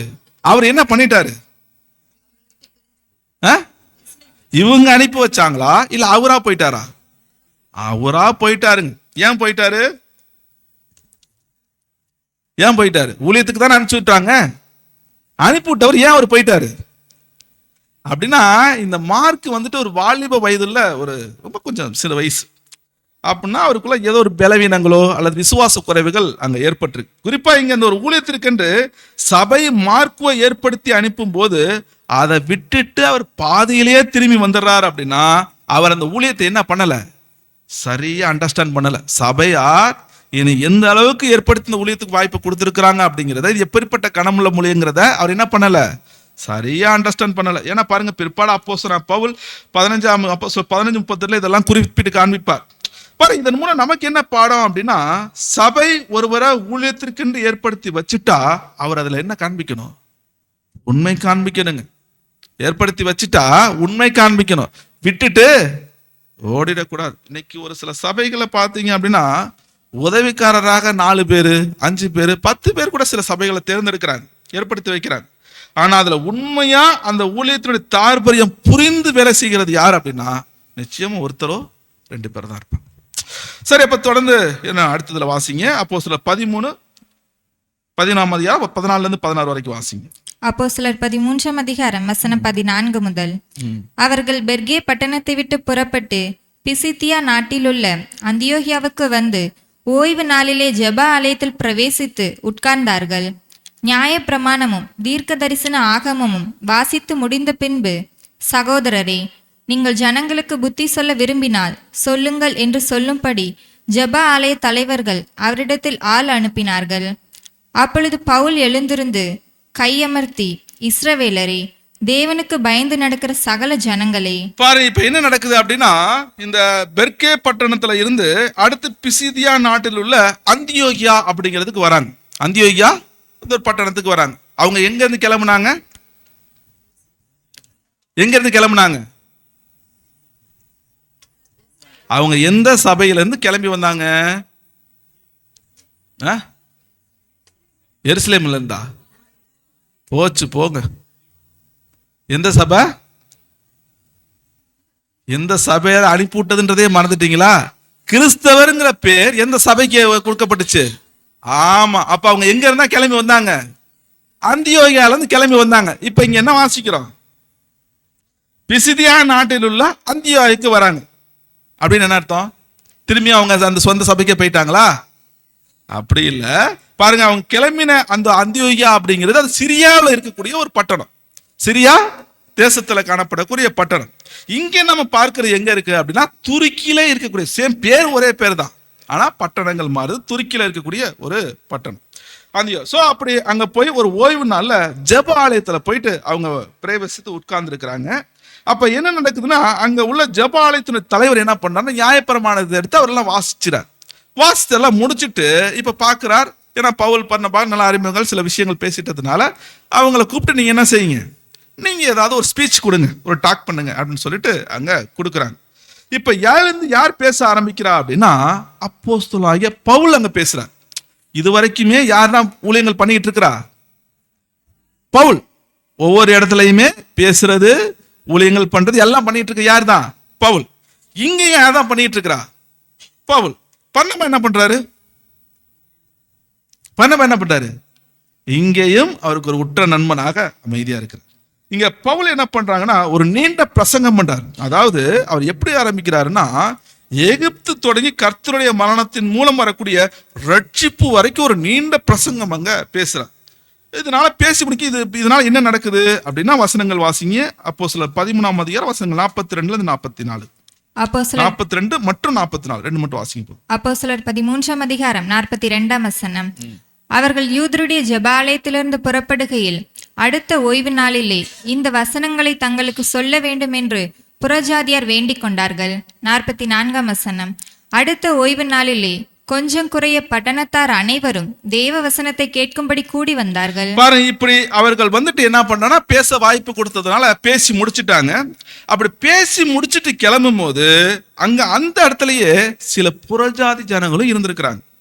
அப்ப இவங்க என்ன செய்யறாங்க, தனித்து அங்க பவுல் கிட்ட அங்க வராங்க. வந்துட்டு என்ன பண்ணாங்கன்னா, ஒரு கோரிக்கை, ரிக்வெஸ்ட் வைக்கிறாங்க. என்ன வைக்கிறாங்கன்னா, இப்ப இந்த ஓய்வு நாளை நீங்க என்ன பண்ணிட்டீங்க, ஜெபாலயத்துல வந்து நீங்க பேசி முடிச்சிட்டீங்க. அடுத்த ஓய்வு நாள் வரும் இல்லையா, அந்த ஓய்வு நாள்ல நீங்க என்ன பண்ணுங்க, எங்க கிட்ட வந்து சில தேவனுடைய வார்த்தைகளை பேசுங்க, சொல்லுங்க அப்படின்னு சொல்லிட்டு கேட்கிறாங்க. இப்ப என்ன ஆகுது, அதே மாதிரி அடுத்த ஓய்வு நாட்கள் அங்க வருது. அப்ப அந்த பட்டணத்துல எவ்வளவு பேர் கூட்டிட்டாங்க தெரியுங்களா? கொஞ்சம் குறைய. அப்படின்னா கிட்டத்தட்ட இவங்களுடைய ஸ்பீச்சுக்கு அந்த ஒட்டுமொத்த பட்டணத்துல காணப்படக்கூடிய அநேக ஜனங்கள் கூடி வந்துட்டாங்க. சரி, இப்படி கூடி வருவதற்கு என்ன காரணமா இருக்கும்னு நினைக்கிறீங்க? பாருங்க, ஒரு சமயம் கர்த்தர் இயேசு கிறிஸ்து உபதேசம் பண்ணும் போது எவ்வளவு பேர் கூடி வந்தாங்க? 4000 பேரு, 5000 பேரு பார்க்கிறோம் இல்லையா? அதே போலதான் இங்கேயும் கூடினாங்க. காரணம் என்ன அப்படின்னா, அவங்க பேசிட்ட சாயல் யாருடைய சாயல் தெரியுங்களா? கர்த்தருடைய சாயல் அவங்க பேசியிருக்கிறாங்க. குறிப்பா அங்க அவர்கள் பேசிட்ட வார்த்தைகள் எதுலையுமே தங்களுடைய சுய எண்ணங்களையோ சுய கருத்துக்களையோ முன்னிட்டு என்ன செய்யல, பேசல. அங்க உள்ள சூழ்நிலைகளையும் எதிர்பார்ப்புகளையும் கவனிக்கிறாங்க. அதுல எடுத்த உடனே இவங்க என்ன பண்றாங்கன்னா, கர்த்தர் இயேசு கிறிஸ்துவை இவங்க பேசல. அப்படி அவர் பேசியிருந்தானே என்ன சொல்லியிருப்பாங்க தெரியுங்களா? நீ பேசுறது போதும், நீ நிப்பாட்டி, நீ கிளம்பி போப்பான்னு அனுப்பி விட்டுருப்பாங்க இல்லையா? ஆனா அவர் அங்க ரொம்ப ஞானமா பேசுறார். முதல்ல அவர் என்ன பண்றாரு தெரியுங்களா, முற்பிதாக்கள் கடந்து வந்த அந்த ஒரு வரலாறு என்ன செய்யறாருன்னா, அப்படியே அழகா அவங்க புரியும்படி அழகா எடுத்தாங்க வைக்கிறார். அடுத்து அந்த வரலாறுல தேவன் சொல்லிட்ட தீர்க்க தரிசனங்கள்லாம் என்ன இதெல்லாம் என்ன பண்ணா அதே அழகா அப்படி எடுத்து முன்வைக்கிறார். அடுத்து அந்த தீர்க்க தரிசனங்கள் எந்தெந்த வகையிலலாம் கர்த்தரை அங்க குறிக்குது. ஸோ எடுத்து வைக்கிறார். இப்போ இது எடுத்து வச்சதுக்கு அப்புறம் தான் இப்பதான் வந்துட்டு அவரை எப்படி கொலை செய்தாங்க, தேவன் அவரை எப்படி மைமேல உயிர்த்தெழுப்பினார், அவருடைய உயிர்த்தெழுதலினால வரும் மீட்பு எப்படிப்பட்டதுன்னு சொல்லிட்டு அப்படியே அங்க பரிசுத்தாவினுடைய கைடன்ஸ்ல வல்லமையில அருமையா அங்க பேசுறாங்க. பாரு, இதெல்லாம் நமக்கு ஒரு அருமையான ரோல் மாடல். தேவனுடைய வார்த்தைகளை அறிவிக்கக்கூடிய வாய்ப்பு நமக்கு கிடைச்சிருக்கா இல்லையா? ஒவ்வொருத்தருக்கும் கிடைச்சிருக்கு இல்லையா? யாருக்கு இல்லைன்னா சொல்ல முடியாது. அவருடைய தாளந்துக்கு தக்க விதத்துல தேவன் நமக்கு அந்த வாய்ப்பை கொடுத்திருக்கிறார். அதுல எடுத்த உடனே கர்த்தர் இயேசு கிறிஸ்துவின் 2ஆம் வருகையை ஒருத்தர் எதிர்பார்த்துட்டு இருக்கிறான்னு வச்சுக்கோங்க. அவர் எதோ பெருசா எதிர்பார்த்துட்டு இருப்பார், தேவன் கர்த்தர் வருவார். எடுத்த உடனே நம்ம அவர்கிட்ட போயிட்டு, என்னங்க உங்களுக்கு இன்னும் புரியல, கர்த்தர் இயேசு கிறிஸ்து எப்போ வந்துட்டார் தெரியுங்களா? 1876 வந்துட்டார், இது உங்களுக்கு தெரியாதா அப்படின்னு சொன்னா என்ன பண்ணுவாரு? எப்படி இருக்கும் இல்லையா? இல்லதோ ஒருத்தர் திருத்துவத்தை நம்புறான்னு வச்சுக்கோங்க. அவர்கிட்ட போயிட்டு திருத்துவன் ஒண்ணும் இல்லவே இல்லை எடுத்த உடனே இப்படி சொன்னா அவருக்கு எப்படி இருக்கும்? உடனே அடுத்த சத்தியத்தை கேட்பாரா? ஆமா இல்லைங்களா? இன்னும் சொல்லிட்டா சில பேர் இன்னைக்கு பார்த்தீங்கன்னா மற்றதெல்லாம் கூட விட்டுடுவாங்க, இந்த ஆத்துமான்னு ஒன்று இருக்கு பாருங்க, அதை விடவே மாட்டாங்க. நம்முடைய பேசிக் லெசன்ல எடுக்கும் போது திருத்துவத்தை ஏற்றுக்கொண்டுட்டாங்க, மற்ற இதர சத்தியங்களை கூட ஏற்றுக்கொண்டுட்டாங்க.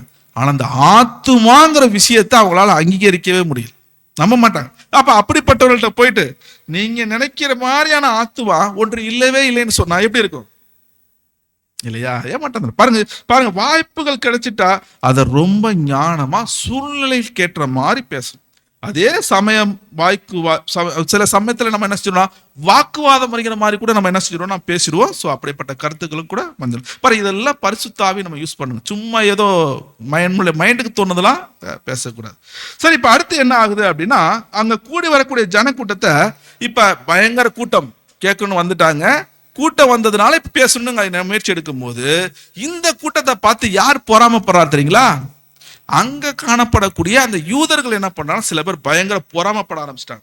இதனால என்ன பண்றாங்க அப்படின்னா, அங்க இருக்கக்கூடிய ஜனங்களை சிலர், இதுக்காக சில தூண்டுதல் பண்ணக்கூடிய சில மனிதர்கள் இருப்பாங்க இல்லையா, அவங்கள தூண்டி விட்டு பர்னபாவையும் பவுலையும் அந்த தேசத்தை விட்டு, அந்த நாட்டை விட்டு அவங்க துரத்தி விட்டுறாங்க. அப்படி துரத்தி விடும்போது அடுத்து என்ன நடக்குது?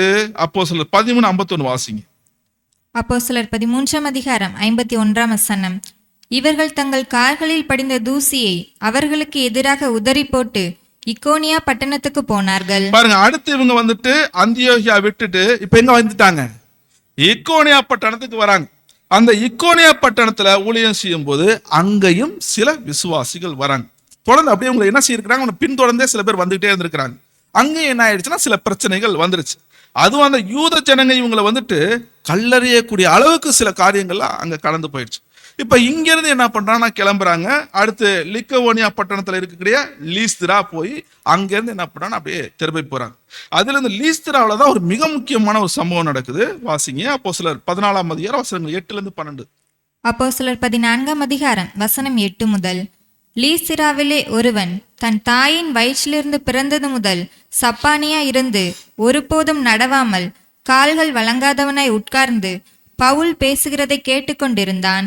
அவனை பவுல் உற்று பார்த்து, இரட்சிப்புக்கேற்ற விசுவாசம் அவனுக்கு உண்டென்று கண்டு, நீ எழுந்து காலூன்றி நிமிர்ந்து நில் என்று உரத்த சத்தத்தோடே சொன்னான். உடனே அவன் குதித்தெழுந்து நடந்தான்.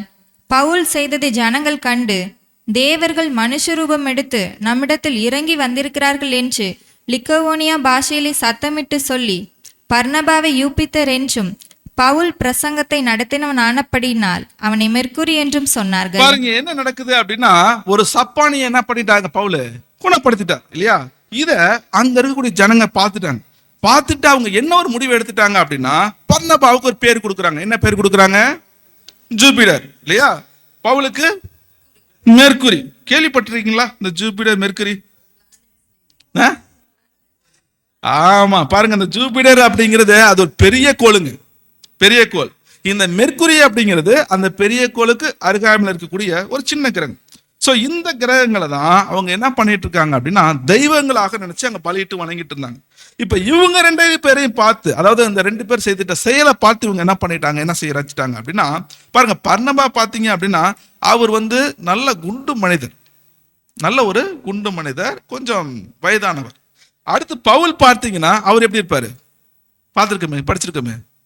கொஞ்சம் குட்டை அவர் கொஞ்சம் குட்டையான ஒரு மனிதர், கொஞ்சம் ஒல்லியா இருப்பார் இல்லையா? அதனால இப்ப இவங்க 2 பேரும் சைஸையும் பார்த்துட்டு தங்களுடைய தெய்வம் தான் இந்த பூமிக்கு வந்துருச்சுன்னு சொல்லி என்ன பண்ணிட்டாங்க தெரியுங்களா?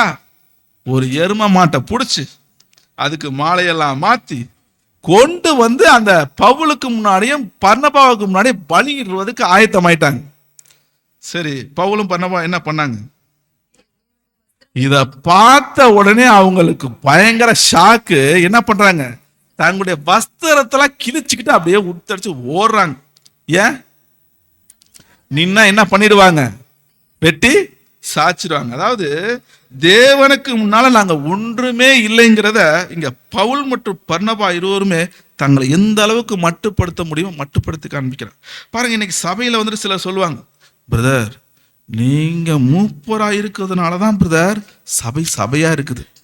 யாரு? நீங்க மூப்பரா இருக்கிறதுனாலதான் சபை சபையா இருக்கு. நீங்க மட்டும் இல்லைன்னா பிரதர் ரொம்ப கஷ்டம் பிரதர். அப்படியே தூக்கி கோபுரத்துடைய உச்சத்துல தூக்கி வச்சிருவாங்க. இதுக்கெல்லாம் என்ன செய்யக்கூடாதுங்க? நாம இடம் அளிச்சிடவே கூடாது. அப்போஸ்தலர் 14 18 வரைக்கும் வாசிங்க. அப்போஸ்தலர் 14 முதல். இப்படி அவர்கள் சொல்லியும் தங்களுக்கு ஜனங்கள் பலியிடாத படிக்கு அவர்களை அமர்த்துகிறது அரிதாயிருந்தது. பின்பு அந்தியோகியாவிலும் இக்கோனியாவிலும் இருந்து சில யூதர்கள் வந்து ஜனங்களுக்கு போதனை செய்து பவுலை கல்லெறிந்து அவன் மரித்து போனான் என்று எண்ணி அவனை பட்டணத்துக்கு வெளியிலே இழுத்து கொண்டு போனார்கள். 20 வாசிங்க. சீஷர்கள் அவனை சூழ்ந்து நிற்கையில் அவன் எழுந்து பட்டணத்திற்குள் பிரவேசித்தான். மறுநாளில் பர்னபாவுடனே கூட தெர்பைக்கு புறப்பட்டு போனான். பாருங்க, இப்ப என்ன நடக்குது அப்படின்னா, இவங்க எந்தெந்த பட்டணத்தெல்லாம் ஊழியங்கள் பண்ணி ஒவ்வொருத்தனா கடந்து வந்துட்டு இருந்தாங்களோ அந்த பட்டணத்துக்குலாம் இவங்க என்ன பண்ணீங்கன்னா அந்த சில பேர் இவரை பின்தொடர்ந்து வந்துகிட்டே இருக்கிறாங்க. எதுக்காக? எப்படியாவது இந்த 2 பேரை என்ன பண்ணா காலி பண்ணுங்க, அடிச்சிடணும் அப்படிங்கிறதுக்காக இப்படியே வந்துட்டு இருக்கும் போது கடைசி இந்த இடத்துல என்ன பண்றாங்கன்னா சில யூதர்களை தூண்டி விட்டு, அதாவது யூதர்கள் மனிதர்களை தூண்டி விட்டு அவங்களுக்கு விரோதமா கல்லெறியும்படியாக செஞ்சிடறாங்க. கல்லடி வாங்கினாங்களா? பயங்கரமான கல்லடி அப்போஸ்தலர் பவுல் வாங்கிட்டார். வாங்கினதுனால என்ன ஆயிடுச்சு தெரியுங்களா?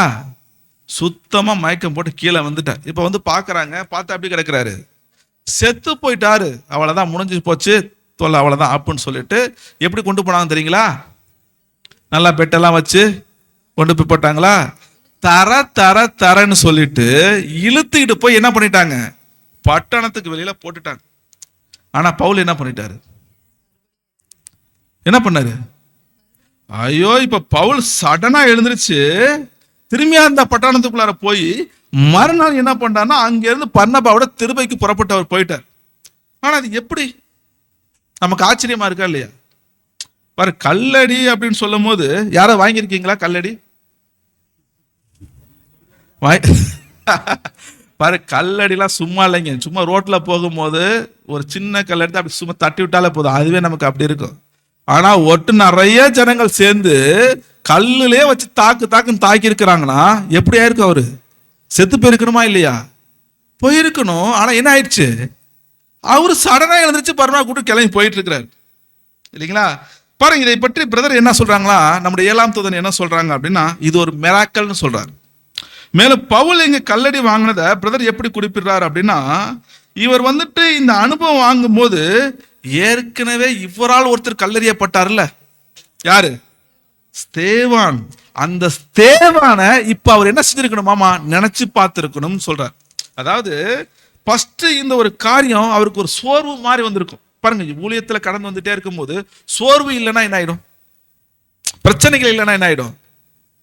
அது ஒரு பெரிய விதமா தெரியாது. சில சோர்வுகள் பிரச்சனை கடந்து வரும், அதுல உறுதியா நிற்கும். பாருங்க, அப்ப இது மாதிரி கடந்து வந்துட்டே இருக்கும் போது அவருக்கு சில காரியங்கள், ஏன்னா கல்லுல இருக்கிறாங்க, துரத்துறாங்க, சில சோர்வுகள் மாறி இருந்திருக்கும். பட் இப்ப ஸ்தேவானை நினைத்து தேவ வைராக்கியத்துல அவர் இன்னும் என்ன செய்திருப்பார்? இந்த சம்பவத்தை கொண்டு பலப்பட்டு இருப்பார் அப்படின்னு சொல்லிட்டு அவர் குறிப்பிடார். ஆனா பாருங்க, இவ்வளவு போராட்டத்தின் மத்தியிலும் கூடவே ஒருத்தர் இருந்தாரு. யாரு? விட்டுட்டு ஓடிட்டாரா? இன்னமும் என்ன செய்யல? விட்டுட்டு ஓடல, கூடவே இருந்திருக்கிறார். அதனாலதான் பவுல் என்ன பண்ணாரு? இவர் கூப்பிட்டு அடுத்த தெர்பைக்கு அங்க போறார். பாருங்க, அந்த சகோதர சிநேகத்தினுடைய மிக மிக முக்கியமான அந்த ஒரு ஆழத்தை புரிந்த ஒரு மனிதன்.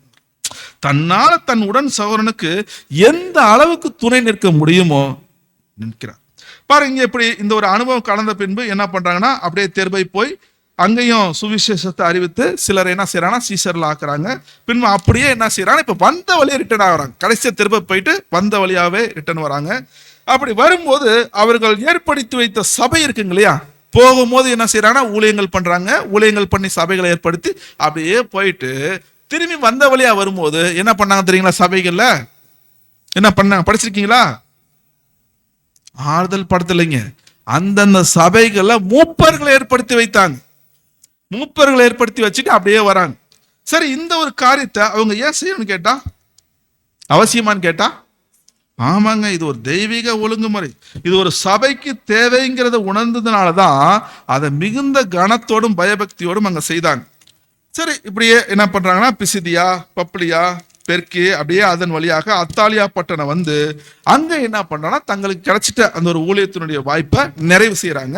நிறைவு செய்து தேவனுக்கு நன்றி சொல்லி அங்க இருந்து கப்பல் ஏறி தங்களை அனுப்பி வச்சாங்க இல்லையா அந்தியோகியா சபை. இப்பதான் அந்த சபைக்கு வராங்க. பாரு, கிட்டத்தட்ட இந்த ஒரு ஊழியத்தை அவங்க எவ்வளவு நாட்கள் செய்திருக்கலாம்னு நினைக்கிறீங்க? 1 வருடம் செய்திருக்கிறாங்க. இப்ப போனாங்க இல்லையா அப்போஸ்தலனாகிய பவுலுடைய அந்த முதலாம் பிரயாணம், அந்த முழுக்க எவ்வளவு காலங்கள் அவங்க எடுத்திருக்கிறாங்கன்னா 1 வருடங்கள் அந்த ஊழியத்தை அங்க செய்திருக்கிறாங்க. இப்ப சபைக்கு வந்த பின்பு இப்போ ஒரு விசேஷமான ஊழியம் செய்யறாங்க. அப்போஸ்தலர் 14:27 வாசிங்க. அப்போஸ்தலர் 14ஆம் அதிகாரம் 27ஆம் வசனம். அவர்கள் அங்கே சேர்ந்த பொழுது சபையை கூடி வரச் செய்து தேவன் தங்களை கொண்டு செய்தவைகளையும் அவர் புறஜாதிகளுக்கு விசுவாசத்தின் கதவை திறந்ததையும் அறிவித்து. பாருங்க, தங்களை அனுப்பிட்ட சபை யார் அனுப்பிவிட்டா? அந்தியோகியா சபை தான் ஊழியத்திற்கு என்று என்ன செஞ்சாங்க, அனுப்பி வச்சாங்க. இப்ப போனவங்க என்ன பண்ணிட்டாங்க, 1 வருஷம் ஊழியத்தை முடிச்சு இப்ப திரும்பி அங்க சபைக்கு வராங்க. வந்தவங்க என்ன பண்றாங்க, எங்களை அனுப்பி வச்ச அந்தியோகியா சபையாரே, நீங்க எல்லாம் என்ன செய்யுங்க, வாங்க வந்து எங்களுடைய ஊழியங்கள் எப்படி போச்சுன்னு சொல்லி கேளுங்கன்னு சொல்லி கடந்து போயிட்ட எல்லா விஷயங்களையும் என்ன பண்றாங்க, அவங்களுக்கு விவரிக்கிறாங்க. பாருங்க, இது கூட நமக்கு ஒரு அருமையான பாடம் தாங்க. ஏன்னா சில நேரங்கள்ல சபையினுடைய ஊழியங்கள், ஊழியக்காரர்கள் தேர்ந்தெடுக்கிறாங்களே, அந்த ஊழியக்காரர்கள் என்ன வேலை பார்க்கறாங்கிறது அந்த சபைக்கே தெரியறது இல்லை. உங்க சகோதரர் எங்க இப்ப என்ன பண்றாங்க, எந்த ஊழியத்துக்கு போயிருக்கிறாங்க அப்படின்னு அந்த சகோதரர் அந்த சபை ஐக்கியத்தை கேட்டா என்ன செய்யறது இல்லை, தெரியறது இல்லைங்க. இதெல்லாம் அவசியம் அங்க தெரியணுங்க. சரி, அடுத்து என்ன ஆகுதுன்னா, இவர்கள் இருவரும் அந்த சபையில பல நாட்கள் இப்ப ஊழியத்தை முடிச்சுட்டு வந்து சில நாட்கள் தங்கி இருக்கிறாங்க. இப்ப அந்த சபையில ஒரு புது பிரச்சனை உருவாகுது. வசனம் வாசிங்க. அப்போஸ்தலர் 15:1-2 வாசிங்க. அப்போஸ்தலர் 15ஆம் அதிகாரம் வசனம் 1 முதல். சிலர் யூதேயாவிலிருந்து வந்து நீங்கள் மோசேயினுடைய முறைமையின்படியே விருத்த சேதனம் அடையாவிட்டால் ரட்சிக்கப்பட மாட்டீர்கள் என்று சகோதரருக்கு போதகம் பண்ணினார்கள். அதனாலே அவர்களுக்கும் பவுல் பர்னபா என்பவர்களுக்கும் மிகுந்த வாக்குவாதமும் தர்க்கமும் உண்டான போது அந்த விஷயத்தை நிமித்தம் பவுலும் பர்னபாவும் அவர்களை சேர்ந்த வேறு சிலரும் எருசலேமில் இருக்கிற அப்போஸ்தலரிடத்திற்கும் மூப்பரிடத்திற்கும் போக வேண்டும் என்று தீர்மானித்தார்கள். பாருங்க, சபைகள பிரச்சனைகளும் கருத்து வேறுபாடுகளும் வருவது இயல்பு. வருமா வராதா? நிச்சயமா வரும், இயல்பு. அதுவும் இந்த சபையில யார் இருக்கிறாங்க, அந்தியோகியா சபையில 2 மிகப்பெரிய ஸ்காலர்ஸ் இருக்கிறாங்க. யாரு? பவுல் இருக்கிறார், பர்னபா இருக்கிறார். அப்படி அவங்க இருந்துமே அந்த சபையில என்ன வந்திருக்குது, பிரச்சனைகள் வருது. ஆனா அதை டீல் பண்ற விதம் பாருங்க, ரொம்ப அருமையா டீல் பண்றாங்க. என்ன பண்றாங்க அப்படின்னா, சில பிரச்சனைகள் வந்ததுன்னு நாங்க பெரிய ஸ்காலர்ஸ் அப்படின்னு சொல்லிட்டு பர்னபா பவுல் 2 பேருமே சில முடிவுகள் எடுக்கல. என்ன பண்ணிட்டாங்க, சபையா முதல்ல உட்கார்றாங்க. பிரச்சனை நமக்குள்ளார வந்துருச்சு, என்ன பண்ணலாம் அப்படின்னு சொல்லிட்டு சபையாக உட்காந்து சில முடிவுகள் எடுக்கிறாங்க. என்ன பண்ணலாம், இப்ப நமக்குள்ள போயிட்டு இந்த ஒரு குழப்பத்துக்கு இப்ப நம்ம என்ன செய்யலாம், அந்த குறியத்தை நேரா நம்ம அப்போஸ்தலர்கிட்ட கொண்டு போயிடும். அப்படி அவங்கள்ட்ட கொண்டு போய் இந்த பிரச்சனைக்குரிய தீர்வு நாம காணலாம் அப்படின்னு முடிவு எடுத்து, ஆக்சுவலா என்ன அங்க பிரச்சனை போயிருச்சு அப்படின்னா, சிலர் நீங்க என்ன பண்ணலாம், விருத்த சேதனம் செய்யலைன்னா ரட்சிப்பு இல்லைன்னு பிரச்சனை வந்துருச்சு. விருத்த சேதனம் நீங்க செய்யலைன்னா உங்களுக்கு ரட்சிப்பு இல்லை அப்படின்னு சொல்லிட்டு சிலங்க வந்துட்டு அங்க பிரசங்கம் பண்ணிட்டாங்க. இப்ப சபை என்ன பண்றாங்கன்னா 2 பேரை செலக்ட் பண்ணுது. யாரை செலக்ட் பண்ணுதுன்னா, பர்னபா மற்றும் பவுல் ஆகிய 2 பேரை அங்க செலக்ட் பண்ணி அங்க அனுப்புது. இவங்க 2 பேரும் என்ன பண்றாங்க அப்படின்னா, நேரா அப்போஸ்தலர்கிட்ட போறாங்க. போயிட்டு அவங்க கடந்த நாட்கள் 1 வருடம் பண்ணாங்களா ஊழியம், அந்த ஊழியத்தை பூரா எக்ஸ்பிளைன் பண்றாங்க. எல்லாத்தையும் சொல்லிட்டு, இப்ப எங்க சபையில இப்படி ஒரு பிரச்சனை ஏற்பட்டிருக்கு, அதுக்கு ஒரு சில காரியங்கள் நீ தெளிவுபடுத்துங்க அப்படின்னு சொல்லும் போது இப்ப அப்போஸ்தலர் என்ன பண்றாங்க தெரியுங்களா? அவங்க எல்லாம் என்ன செய்யறாங்க, ஒன்று கூடுறாங்க. எல்லா அப்போஸ்தலர்களுமே ஒன்று கூடி அவங்க சில முடிவுகள் எடுக்கிறாங்க. என்ன எடுக்கிறாங்கன்னா, வசனம் வாசிங்க. அப்போஸ்தலர் 15ஆம் அதிகாரம் வசனங்கள் 28 மற்றும் 29 வாசிங்க. அப்போஸ்தலர் 15ஆம் அதிகாரம் வசனம் 28 முதல். எவையெனில் விக்கிரகங்களுக்கு படைத்தவைகளுக்கும் இரத்தத்திற்கும் நெருங்குண்டு செத்ததிற்கும் வேசித்தனத்திற்கும் நீங்கள் விலகியிருக்க வேண்டும் என்பதே. அவசியமான இவைகளை அல்லாமல் பாரமான வேறொன்றையும் உங்கள் மேல் சுமத்தாமல் இருப்பது பரிசுத்த ஆவிக்கும் எங்களுக்கும் நலமாக கண்டது. பாருங்க, ஒரு அருமையான விஷயம் சொல்றாங்க. என்ன சொல்றாங்க? விக்கிரகங்களுக்கு படைச்சது, ரத்தத்திற்கு நெருங்குண்டு செத்ததற்கு. அப்படின்னு என்ன அர்த்தம்? நெருங்குண்டு செத்ததுன்னா அப்படின்னா ரத்தம் வெளியேறாம செத்து போறாங்க. பாருங்க, ரத்தம் விடம்ல போகல, ரத்தமே வெளியேறாம கழுத்து நெரிச்சு கொள்றது இல்லையா? சோ அடுத்து வேசித்தனத்திற்கு. சோ இவைகளுக்கு மாத்திரம் நீங்க என்ன செய்யுங்க, விலகி இருங்க. வேற எந்த ஒரு நிர்பந்தமோ கட்டளையோ நாங்க உங்க மேல சுமத்தலன்னு சொல்லிட்டு அங்க பரிசுத்தாவினுடைய கைடன்ஸ்ல ஒரு லெட்டர் எழுதுறாங்க. லெட்டர் எழுதி என்ன பண்றாங்கன்னா, அதை பர்னபா கிட்ட கொடுத்துட்டு இத நீங்க போய் கொடுத்து சபையிட்ட கொடுத்து வாசிங்க. ஆனா இது மாத்திரம் பத்தாது, இந்த லெட்டர் இல்லாம வாய்மொழியாவும் நீங்க என்ன செய்யணும், சபைக்கு தெரியப்படுத்தணும் சொல்லிட்டு அவங்களே என்ன பண்றாங்கன்னா ஒரு 2 நபர்களை கூட அனுப்புறாங்க. யார் யார் அனுப்புறாங்கன்னா, யூதா மற்றும் அங்க சீலா. சோ 2 பேரை தேர்ந்தெடுத்து அங்க அனுப்புறாங்க. அப்ப இவங்க இப்ப நான் போனது 2 பேரு, இப்ப வரது 4 பேரு. சோ 4 பேருமே அந்தியோகியா சபைக்கு வராங்க. அங்க அப்போஸ்தலர் கொடுத்துட்ட கடிதத்தை அங்க சபையின் முன்னாடி அங்க வாசிக்கிறாங்க. வாய்மொழியாகவும் சீலாவும் அங்க யூதாவும் கூட அங்க சொல்லி பிழைப்பதாங்க. பாருங்க, சபைகள்ல சில பிரச்சனைகளையும் அங்க சில குழப்பங்களும் வந்துட்டா அதை எப்படி சரி செய்யலாம் அப்படிங்கிறதுக்கு சில அருமையான ஆலோசனைகள் இதெல்லாம் நம்ம ஆர்வமா படிச்சாதான் நம்ம சில காரியங்கள் நம்மளால ஹேண்டில் பண்ணிட்டு ரொம்ப சுலபமா இருக்கு. இதெல்லாம் கொடுத்துருக்குறேன். சரிண்ணா, இப்ப என்ன ஆகுது, பிரச்சனைகள் வந்துச்சு, தெளிவாயிருச்சு. இப்ப சில நாட்கள் போகுது. அப்படி போகும்போது இப்ப இந்த 2 நபர்களும் சேர்ந்து பேசிக்கிறாங்க. என்ன பேசிக்கிறாங்க? எந்த 2 நபர்கள்? பர்னபாவும் பவுலும். இப்ப இந்த 2 நபர்களும் தனிப்பட்ட விதத்துல கொஞ்சம் பேசிக்கிறாங்க. என்ன பேசிக்கிறாங்க? வசனம் வாசிங்க. அப்போஸ்தலர் 15ஆம் அதிகாரம் வசனங்கள் 36ல இருந்து 40 வரைக்கும் வாசிங்க. அப்போஸ்தலர் 15ஆம் அதிகாரம் வசனம் 36 முதல். சில நாளைக்கு பின்பு பவுல் பர்னபாவை நோக்கி, நாம் கர்த்தருடைய வசனத்தை அறிவித்திருக்கிற சகல பட்டணங்களிலுமுள்ள சகோதரர்கள் எப்படி இருக்கிறார்கள் என்று போய் பார்ப்போம் வாரும் என்றான். அப்பொழுது பர்னபா என்பவன் மார்க்கு என்னும் பெயர் கொண்ட யோவானை கூட அழைத்து கொண்டு போக வேண்டும் என்றான். பவுலோ, அவன் பம்பிலியா நாட்டிலே நம்மை விட்டு பிரிந்து நம்மோட கூட ஊழியத்துக்கு வராததினாலே அவனை அழைத்து கொண்டு போக கூடாது என்றான். இதை பற்றி அவர்களுக்குள்ளே கடும் கோபம் ஊண்டபடியினால் அவர்கள் ஒருவரையொருவர் விட்டு பிரிந்தார்கள். பர்னபா மார்க்குவை கூட்டிக் கொண்டு கப்பல் ஏறி சீப்புரு தீவுக்கு போனான். பவுலோ சீலாவை தெரிந்து கொண்டு சகோதரராலே தேவனுடைய கிருபைக்கு ஒப்புவிக்கப்பட்டு புறப்பட்டு சீரியாவிலும் சிலிசியாவிலும் திரிந்து சபைகளை திடப்படுத்தினான். பாருங்க, இப்ப என்ன சம்பவம் நடக்குது அப்படின்னா, சபையில இருக்கிறாங்க. இப்ப பவுல் பர்னபாவை கூப்பிட்டு பேசுறார்.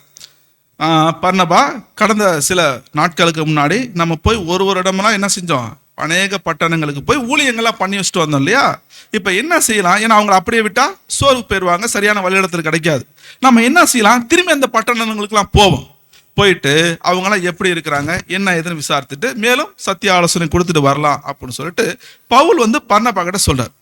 பர்னபா என்ன பண்றாரு அப்படின்னா, சரி ஓகே பவுல் போகலாம், நம்ம 2 பேரும் போகலாம். போகும்போது நம்ம என்ன செய்வோம்னா இந்த மார்க்கையும் கூட கூட்டிட்டு போகலாம் அப்படின்னு சொல்றார். சொன்ன உடனே பவுலுக்கு என்ன ஆயிடுச்சு, பயங்கர கோபம் வந்துருச்சு. ஏன் கோபம்னா, இந்த மார்க் யாருன்னா பர்னபாவுடைய சொந்த அக்கா பையன். இதெல்லாம் நீங்க ஹெரால்டில் அங்க வெளிப்பிரமசில கொடுத்துருக்கு. அது மாத்திரம் கிடையாது, இந்த மார்க்குடைய கேரக்டர் பாத்தீங்க அப்படின்னா சுத்தமா பவுலுக்கு பிடிக்கல. பாருங்க, ஒரு சமயம் கர்த்தர் இயேசு கிறிஸ்துவ அரெஸ்ட் பண்ண வருவாங்க இல்லையா? அப்ப துப்பட்டியை முதற்கொண்டு விட்டுட்டு போனவர் யாரு, படிச்சிருக்கீங்களா? யாரு? இந்த மார்க்கு தான். இப்ப பார்த்தேன் இல்லையா, விட்டுட்டு போனால இந்த மார்க்கு தான் துப்பத்தியை முதற்கொண்டு, அவங்க வீடு அங்கதான் இருந்திருக்குது. ஸோ அப்படி இருந்ததுனால அவரை பற்றின சில காரியங்கள் அங்க பவுலுக்கு பிடிக்கல. அதான் சொல்றாரு, மார்க்குடைய செயல்பாடுகள் அவனுக்கு என்ன சுத்தமா பிடிக்கல. காரணம் என்ன அப்படின்னா, ஏற்கனவே சபையாராக அங்க தேர்வு செய்யப்பட்டு நம்ம கூட வந்தவர் பம்பளியால என்ன பண்ணிட்டாரு, அந்த ஊழியத்தை செய்யாதபடிக்கு நம்மளை விட்டுட்டு போயிட்டார். ஸோ அப்படி போயிட்ட அந்த ஒரு பையனை நம்ம திரும்பியும் அழைச்சிட்டு போகணுமா வேணாம் அப்படின்னு சொல்றார். இதனால என்ன ஆகி போச்சாமா, 2 பேருக்குள்ளார என்ன ஆயிடுச்சு, இவர் கூட்டிட்டு போகலாங்க, அவர் வேணாங்க, என்ன ஆயிடுச்சு, ஒரு கட்டத்துக்கு மேல கடும் கோபம் உண்டபடினால்.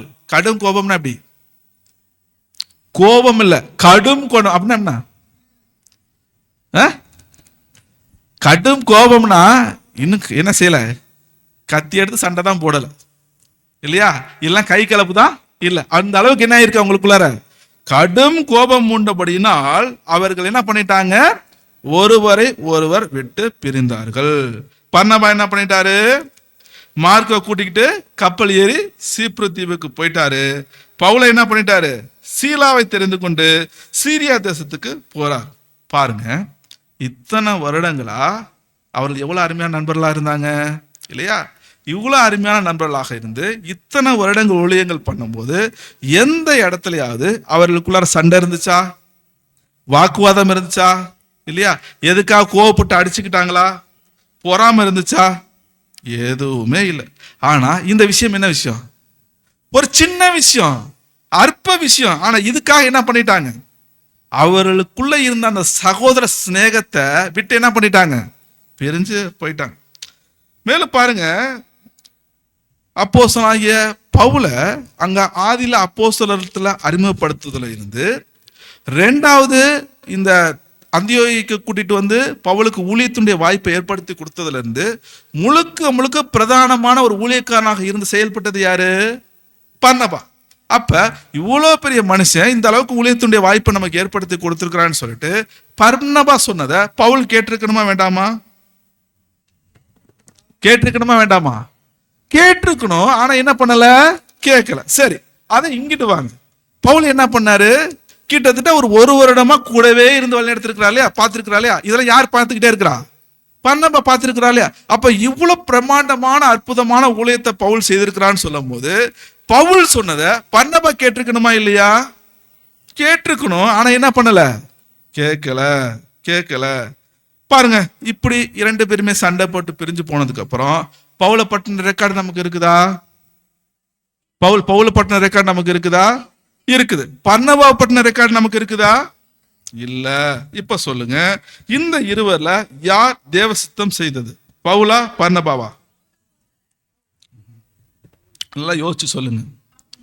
இந்த இருவர்ல யார் தேவ சித்தம் செய்தது, 2 பேருமாவா, எப்படி 2 பேருமே, 2 பேருமே கடும் சண்டை போட்டு பிரிஞ்சு போயிட்டாங்கல்ல, கோபம் வந்து பிரிஞ்சு போயிட்டாங்கல்ல. பிரிஞ்சு போனவங்க எப்படி தேவசத்தை செஞ்சிருக்க, யாரை ஒருத்தர் தானே செஞ்சிருக்க முடியும். பாருங்க, இதை குறித்து நம்முடைய 7ஆம் தூதன் சகோதரர் ரசல் அவர்கள் ரீப்ரின்ட்ஸ் நம்பர் 2175 சில காரியங்கள் அவர் குறிப்பிடார். என்ன சொல்ல வர்றாரு அப்படின்னா, தன்னுடைய சொத்து முழுவதையும் விற்று கொடுத்ததுல இருந்து இதுவரைக்குமே தேவன சித்தம் செய்வதற்கு தன்னை முற்றிலுமாக ஒப்பு கொடுத்த இந்த ஒரு மனுஷன் யாருன்னா பர்னபா. அப்படி இருக்கிற இந்த ஒரு மனிதர் இந்த ஒரு சின்ன விஷயத்துக்கு போய் அங்க பவுல் கிட்ட பயங்கர சண்டை போட்டு பிரிஞ்சிருப்பாரான்னு சொல்லி கேட்டா இல்லைங்கிற. மாறாக பிரதர் சொல்லும் போது இங்க என்ன சொல்ல வர்றாரு அப்படின்னா, இவங்க 2 பேருக்குள்ளே இந்த கடும் வாக்குவாதம், அந்த கடும் கோபம் போச்சுன்னு சொன்னோம் இல்லையா, சண்டை போடுற மாதிரி கடும் கோபம் அடைந்தார்னு சொல்லணும் இல்லையா, அது எப்படி சொல்லப்படுறாரு அப்படின்னா, அங்க அவர்களுக்குள்ளார ஷார்ப் டிஸ்அக்ரிமெண்ட்ங்கிறார். அதாவது அவங்களுக்கு என்ன சொல்ல வர்றாருன்னா, அவங்களுக்குள்ள ஒரு தீவிரமான சில ஒரு கலந்துரையாடல்கள் அங்க போயிருக்கு. பாரு, இது வந்து இன்னும் நம்ம புரிஞ்சுக்கிறதுக்கு எளிமையா திருவிவிலியத்துல வாசிக்கலாம். அப்போஸ்தலர் 15:39 வாசிங்க. அப்போஸ்தலர் 15ஆம் அதிகாரம் 39ஆம் வசனம். இதனால் அவர்களிடையே கடுமையான விவாதம் எழுந்தது. பாருங்க, என்னவாமா 2 பேருக்குள்ளாரையும் என்ன நடந்திருக்குது. முதல்ல என்ன வாசிச்சோம், கடும் கோபம், கத்தி எடுத்து தான் என்ன செய்யல, வெட்டிக்கல. ஆனா என்ன நடந்திருக்குதுங்க 2 பேருக்கும், கடுமையான விவாதம். விவாதத்துல ஏதாவது சட்டை போட்டுக்குவாங்களா, ஒருத்தர் சொல்லுவாரு, ஒருத்தர் கேட்பாரு, ஒருத்தர் ஏத்துக்குவாரு, ஒருத்தர் ஜஸ்ட் விவாதம் இல்லையா, கடுமையான ஒரு விவாதம் நடந்திருக்குது இல்லையா. பாருங்க, பர்னபா ஏன் இப்படி ஒரு முடிவு எடுக்கிறார், மார்க்கு கூட்டிட்டு போன முடிவு எடுக்கிறார் அப்படின்னா, பர்னபா நல்லா புரிஞ்சிருந்தார், பவுலினுடைய வேலை வேற, என்னுடைய வேலை வேற என்பதை அவர் ஒரு மெச்சூர்டு பர்சனாக இருந்து முடிவெடுக்கிறார். அது மட்டும் இல்ல, பர்னபாவுடைய அனுபவம் பார்த்தீங்க அப்படின்னா பவுலை காட்டிலும் பெருசுங்க. ஏன்னா இதுக்கு முன்னாடியே அவர் என்ன பண்ணிட்டு இருக்கிறாரு, பவுல் வர்றதுக்கு முன்னாடியே சில ஊழியங்கள் பண்ணிட்டு இருக்கிற ஒரு மனிதர். அப்ப பர்னபா பவுலுடைய ஊழியங்களை அவருடைய அனுபவம் பெருசு. ஆனா இந்த ஒரு சந்தர்ப்பத்தை பவுலுடைய அனுபவம் பார்த்தீங்கன்னா கொஞ்சம் குறைவுதான் இல்லைங்களா? ஸோ அதெல்லாம் பார்க்கும் பொழுது முடிவெடுக்கக்கூடிய விஷயங்கள்ல பவுல் அவர் எடுத்த கருத்து அவர் சரியா இருந்திருக்குது. பட் பர்னபா அங்க எடுத்து கருத்து. பட் பர்னபா இது வரைக்கும் என்ன பண்ணிருக்கிறார் அப்படின்னா, அவர் என்ன யோசிச்சிருக்கிறார் அப்படின்னா, இது வரைக்கும் நான் பவுல் கூடவே இருந்தேன். எது வரைக்கும்? ஆரம்பத்துல ஊழியத்தினுடைய வாய்ப்பை ஏற்படுத்தி கொடுக்கறதுல இருந்து, அப்போஸ்தலரை கொண்டு போய் அறிமுகம் கொடுக்கறதுல இருந்து, அந்தியோகிகளை ஊழிய வாய்ப்பை ஏற்படுத்தி கொடுக்கறதுல இருந்து, முதலாம் ஊழியம் பிரயாணம் போயிட்டு வர வரைக்கும் நான் என்ன பண்ணேன்? பவுல் கூடவே இருந்து அவருக்கு ஒரு உற்ற சகோதரனாக அவர் என்ன பண்ண, ஊழியத்துக்கு எந்த அளவுக்கு என் சகோதர சிநேகத்தை அன்பை காண்பிக்க முடியுமோ அவர் சப்போர்ட் பண்ணிக்கிட்டே இருந்தேன். ஆனா இனி என்ன தேவையில்லை, நான் போக வேண்டியது இல்லை. யார் மட்டுமே முடிவெடுத்து போகணும்? பவுல் தான் தன்னுடைய ஊழியத்தை தொடரணும் சொல்லிட்டு ஒரு முடிவு எடுக்கிறார். இதை குறித்து தான் அங்க என்ன இருக்குன்னா, அவங்களுக்குள்ளார கடுமையான விவாதம் நடந்துச்சான். பாருங்க, இதை பற்றி நம்ம மூத்த சோழர்கள் ஒரு நாடக மாநில அவங்க விளக்குறாங்க. எப்படின்னா, 2 பேர் சந்திச்சுக்கிறாங்க. பர்னபா, இது மாதிரி கடந்த நாட்கள் நம்ம போய் ஊழியங்கள்லாம் பண்ணோம், போய் நம்ம அந்த ஊழியத்தை போய் எப்படிலாம் பண்ணோம், எப்படிலாம் இருக்கிறாங்கன்றத பார்த்துட்டு வரலாமே அப்படின்னு சொல்லி பவுல் சொல்ல, பர்னபா சொல்றார், ஓ தாராளமா போகலாம், போகும்போது அந்த மார்க்கையும் கூட்டிட்டு போயிடலாமே அப்படின்னும் போது, அப்பா அந்த மார்க் சரியில்லைப்பா, அவன் ஏற்கனவே பலவீனமான ஒரு மனுஷன், ஏற்கனவே நம்ம கூட வந்து ஊழியத்தை பெற்று அதை விட்டுட்டு போன அந்த பையனை கூட்டிட்டு போனா சரியா இருக்காதுப்பா, வேணாம், சரி வராது. இல்ல பவுல் அவரு ஒரு முறை இதை தவறு பண்ணிட்டான்றதுக்காக அவர் டோட்டலா ஊழியத்தை விட்டு நம்ம ஒதுக்கிட வேணாம், மீண்டும் ஒரு வாய்ப்பை ஏற்படுத்தி கொடுப்போம். வாய்ப்பை ஏற்படுத்தி கொடுத்தோம், இந்த திருப்ப அவர் சரியாயிடுவார், அந்த ஒரு முயற்சி கொடுக்கலாம், நம்ம பண்ணலாம் அப்படின்னு பர்னபா சொல்ல, இல்லப்பா நீ என்னதான் சொன்னாலும் எனக்கு மார்க்க கூட்டிட்டு போறதுல சுத்தமா எனக்கு உடன்பாடு. பாருங்க, இப்படிதான் சில வார்த்தைகள் ஒண்ணு மாத்தி ஒரு கட்டத்துல என்ன ஆயிடுச்சு அப்படின்னா, சரி நீ போறியா, வேணா நீ வேணா பண்ண மார்க்க கூட்டிட்டு நீ போய்க்கோ, நான் வேணா சீலாவை கூட்டிட்டு நான் போய்க்கிறேன். ஸோ இதுதான் அங்க நடந்திருக்கு. பாருங்க, இந்த ஒரு காரியத்துல ஒரு ஆறுதலின் மகனாக ரொம்ப அருமையாக அவர் நடந்து கொண்டிருக்கிறார். சண்டை இல்லை. ஆனா பார்த்தோம் அப்படின்னா இதெல்லாம் வசித்து பார்க்கும் போது என்னமோ அவங்களுக்குள்ள ஏதோ பெரிய கடும் கோபம் உண்டு, சண்டை உண்டு, பிரிஞ்சு போன மாதிரி தான் இருக்கு. சரி, இப்பதான் நீ சொல்றதெல்லாம் ஓகே தான், ஆனா பட் பர்னபா தேவ சித்தம் தான் செய்தார்னு சொல்லிட்டு அதுக்கு ஏதாவது ஆதாரம் காண்பிக்க முடியுமான்னு கேட்டா என்ன சொல்லலாம்?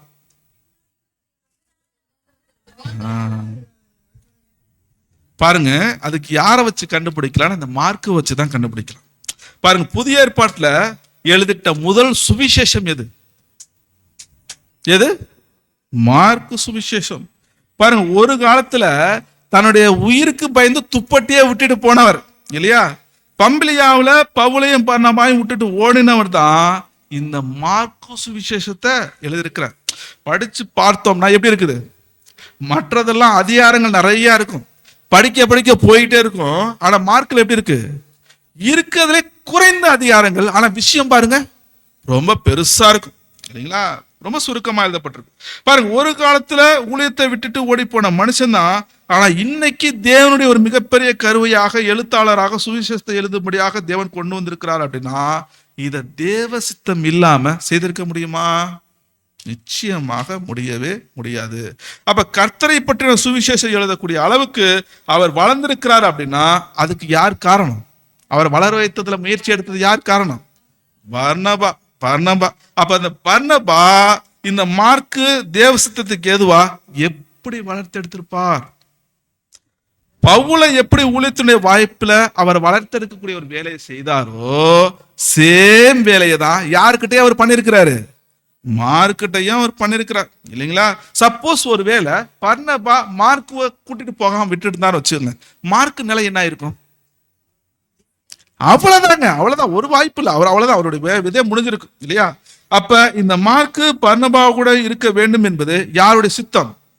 தேவனுடைய சித்தம் அவர் செய்திருக்கிறார். அது மாத்திரமல்ல, பிற்காலங்கள்ல பேதுருக்கு மிகப்பெரிய டிரான்ஸ்லேட்டரா இருந்தது யார் தெரியுங்களா? இந்த மார்க்கு தாங்க. பாருங்க, ஒரு காலத்துல இவரை பிடிக்காதுன்னு சொன்ன மனுஷன் யாருன்னா அப்போஸ்தலனாகிய பவுல். ஆனா அவரே இவரை பற்றி என்ன சாட்சி கொடுக்கிறார் தெரியுங்களா? வசனம் வாசிங்க, கொலோசியர் 4:10. கொலோசியர் 4:10. என்னோட கூட காவலில் இருக்கிற அரிஸ்தர்க்கு உங்களுக்கு வாழ்த்துதல் சொல்லுகிறான். பர்னபாவுக்கு இனத்தானாகிய மார்க்கும் பர்னபாவுக்கு இனத்தானாகிய மார்க்கு என்ன பண்றாராமா, உங்களுக்கு வாழ்த்துக்கள் சொல்லுகிறான்னு சொல்லிட்டு அவருக்கு ஒரு சர்டிபிகேட் கொடுக்கிறார் இல்லையா? இன்னும் பிலமோன் 1:24 வாசித்து பார்த்தீங்கன்னா என் உடன் வேலை ஆட்களாகிய மார்க்குன்னு குறிப்பிடுவார். இன்னும் 2 தீமோத்தேயு 4:11 வாசிங்க. 2 தீமோத்தேயு 4:11 லூக்கா மாத்திரம் என்னோட இருக்கிறான், மார்க்குவை உன்னோட கூட்டிக் கொண்டு வா, ஊழியத்தில் அவன் எனக்கு பிரயோஜனம் உள்ளவன். வேணான்னு சொன்னவரு இப்ப என்ன சொல்றாரு? தீமோத்திய என்ன சொல்ற? தீமோத்தி கிட்ட மார்க்கு வரும்போது நீ என்ன செஞ்சு தயவு செய்து உன் கூட என்னை கூட்டிட்டு வந்திருப்பா, அவர் என்ன பண்றாரு எனக்கு ஊழியத்துல மிகவும் பிரயோஜனம் உள்ளவன். இன்னும் 1 பேதுரு 5:13 வாசித்து பார்த்தீங்கன்னா இந்த மார்க்கை குறித்து பேதுரு குறிப்பிடும் போது என் மகன் மார்க் உங்களுக்கு வாழ்த்துகள் கூறுகிறான்னு சொல்லியிருப்பார். அப்ப பாருங்க, பவுல் இதெல்லாம் இப்ப யோசிச்சு பார்த்திருப்பாரா இல்லையா? கூப்பிட அவன் முதல்ல கூட்டிட்டு போலான்னு சொல்லும்போது பயங்கர வாக்குவாதம் நடந்துச்சு இல்லையா? ஆனா இப்ப இதை யோசித்து பார்த்திருப்பாரா இல்லையா? நிச்சயமா பர்னபா அவரை கூட்டிட்டு போகலான்னு சொன்னது சரிதான் யோசிச்சிருப்பாரு. இப்ப கொஞ்சம் புரிஞ்சிருக்கு பாரு. இப்படிப்பட்ட குணங்களை அவர் காண்பிச்சதுனாலதான் அவருக்கு என்ன பேர் வைக்கிறாங்க? ஆறுதலின் மகன். இப்படிதான் நாமும் தேவ சித்தம் செய்வதில் பர்னபா போல ஒரு முன்மாதிரியான ஒரு வாழ்க்கை நாம வாழணும். நம்முடைய உடன் சகோதரங்களோ சகோதரிகளோ அவர்களுக்கு ஊழியத்தினுடைய வாய்ப்புகளை ஏற்படுத்தி கொடுத்து என்ன பண்ணணும்? நாம வளர்றதில்ல, அவங்க வளர்வதற்கு என்ன செய்யணும்? உற்சாகப்படுத்தணும். என் சகோதரன் என் சகோதரி வளரட்டும். எதுல? தேவ பார்வையில, தேவ சித்தம் செய்வதில் வளரட்டும். அவங்களுக்கு என்ன ஊழிய வாய்ப்பு ஏற்படுத்தி கொடுத்து அவர்களை ஊக்குவிக்க வேண்டும். பாருங்க, இதெல்லாம் சாதாரண விஷயங்கள். பாருங்க, நம்மளை விட ஒருத்தர் அந்த ஊழியத்தினுடைய சில காரியங்களை சிறப்பா செய்துட்டா நமக்கு உள்ளுக்குள்ள என்ன வந்துருது? பொதுவா சந்தோஷமா வருது. ஒருத்தர் நம்மளை காட்டில ஒரு ஊழியத்தை சிறப்பா செஞ்சுட்டா என்ன வந்துருது? நம்ம கூட இருந்தாரு முதல்ல ஒரு காலத்துல எப்பயோ இருந்தாரு, நான் எத்தனை வருஷமா இருக்கேன் தெரியுமா, இப்பதான் வந்தாரு என்ன பண்றாரு? என்னைய முந்திரி ஃபுல் ஃபிட்டு போய் எனக்கு மேல சப்ஜெக்ட்லாம் கொடுக்குறாரு. என்ன வந்துருது நமக்குள்ளுக்குள்ளார? என்ன வந்தது? பொறாம வருதா இல்லையா? வருது இல்லைங்க இல்லையா? வருது இல்லைங்க. பாருங்க, இதெல்லாம் நம்ம இந்த செய்யக்கூடாதுங்க. பர்னபா எப்படி பவுலை முன்னிறுத்தி தன்னை எந்த அளவுக்கு பாருங்க, அவருடைய ஊழியம் முழுக்க பார்க்கிறோம். ஊழியம் பண்ணது முழுக்க யார் தான்? ஆக்சுவலா அழைச்சிட்டு வந்தது யார் தான் ஊழியத்துக்கு? பர்னபா தான். அப்ப யார் தான் ஊழியம் பண்ணிருக்கணும்? பர்னபா தான் முன்ன நின்று இருக்கணும். ஆனா என்ன பண்ணிட்டாரு? பவுலுக்கு அந்த தாளந்து இருக்கு, தேவனுடைய வாழத்தில் இருக்கின்றதை புரிந்தவராக பவுலை என்ன பண்றாரு? ஊக்கப்படுத்தி என்ன பண்றாரு? கூடவே நிக்கிறார். அப்படி இருந்து அதாவது நல்லா புரிஞ்சிட்டார், இதுதான் தேவ சித்தம் அப்படிங்கிறத தெளிவா அவர் அண்டர்ஸ்டாண்ட் பண்ணிட்டார். ஆனாலும் இந்த பர்னபா பிரிந்த பிற்பாடு இவருடைய ஊழியம் என்ன ஆச்சு, இவர் என்ன ஆனார் அப்படிங்கிறது நமக்கு ஏதாவது தெரியுமா?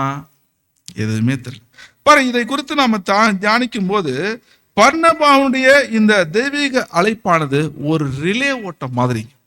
ரிலே ஓட்டம் கேள்விப்பட்டிருக்கீங்களா? அதாவது ஒரு தொடர் ஓட்டம் மாதிரி. பாருங்க, குறிப்பிட்டு ஒரு சொல்லணும்னா ஒரு 400 மீட்டர் ஓட்டம் பத்தியன்னு வச்சுக்கோங்க.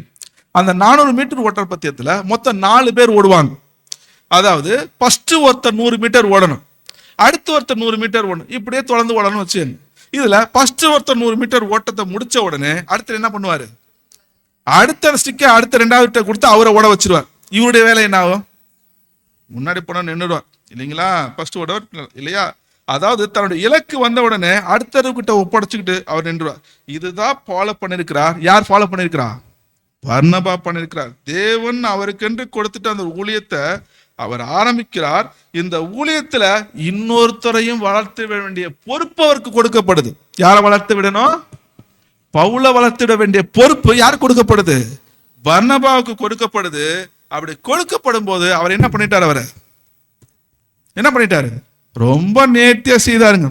பவுல் அப்போஸ்தலர்கிட்ட கொண்டு போய் அங்க அறிமுகப்படுத்துறதுல இருந்து அடுத்து அந்தியோகிக்கா கூட்டிட்டு வந்து அவருக்கு ஊழியத்தினுடைய வாய்ப்புகளை ஏற்படுத்தி கொடுக்கறதுல இருந்து ரொம்ப பாருங்க, இதெல்லாம் ஒரு மனமா இணைந்தவரங்க செயல்பட. இன்னும் சொல்லிட்டா தன்னுடைய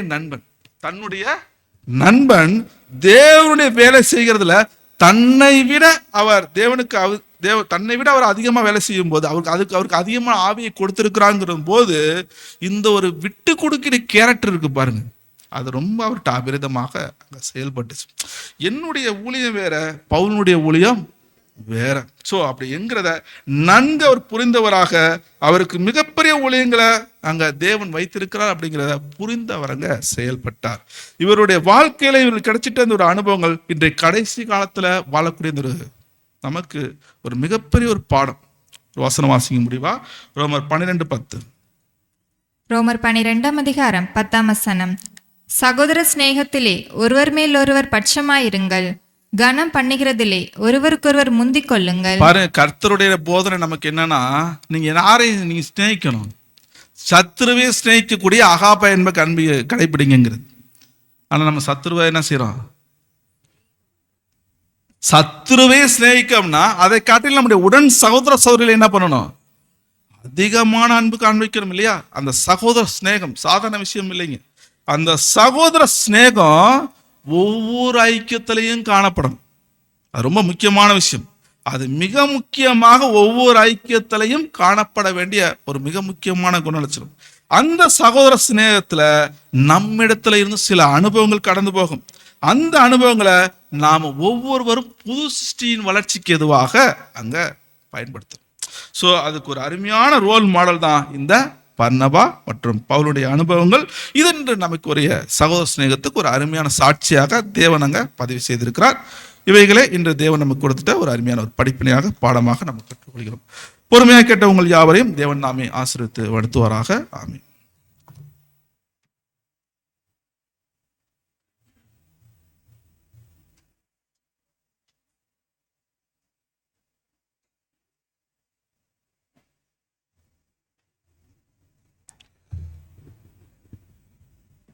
கிறிஸ்தேசுவில் பிரியமான சகோதர சகோதரிகளே,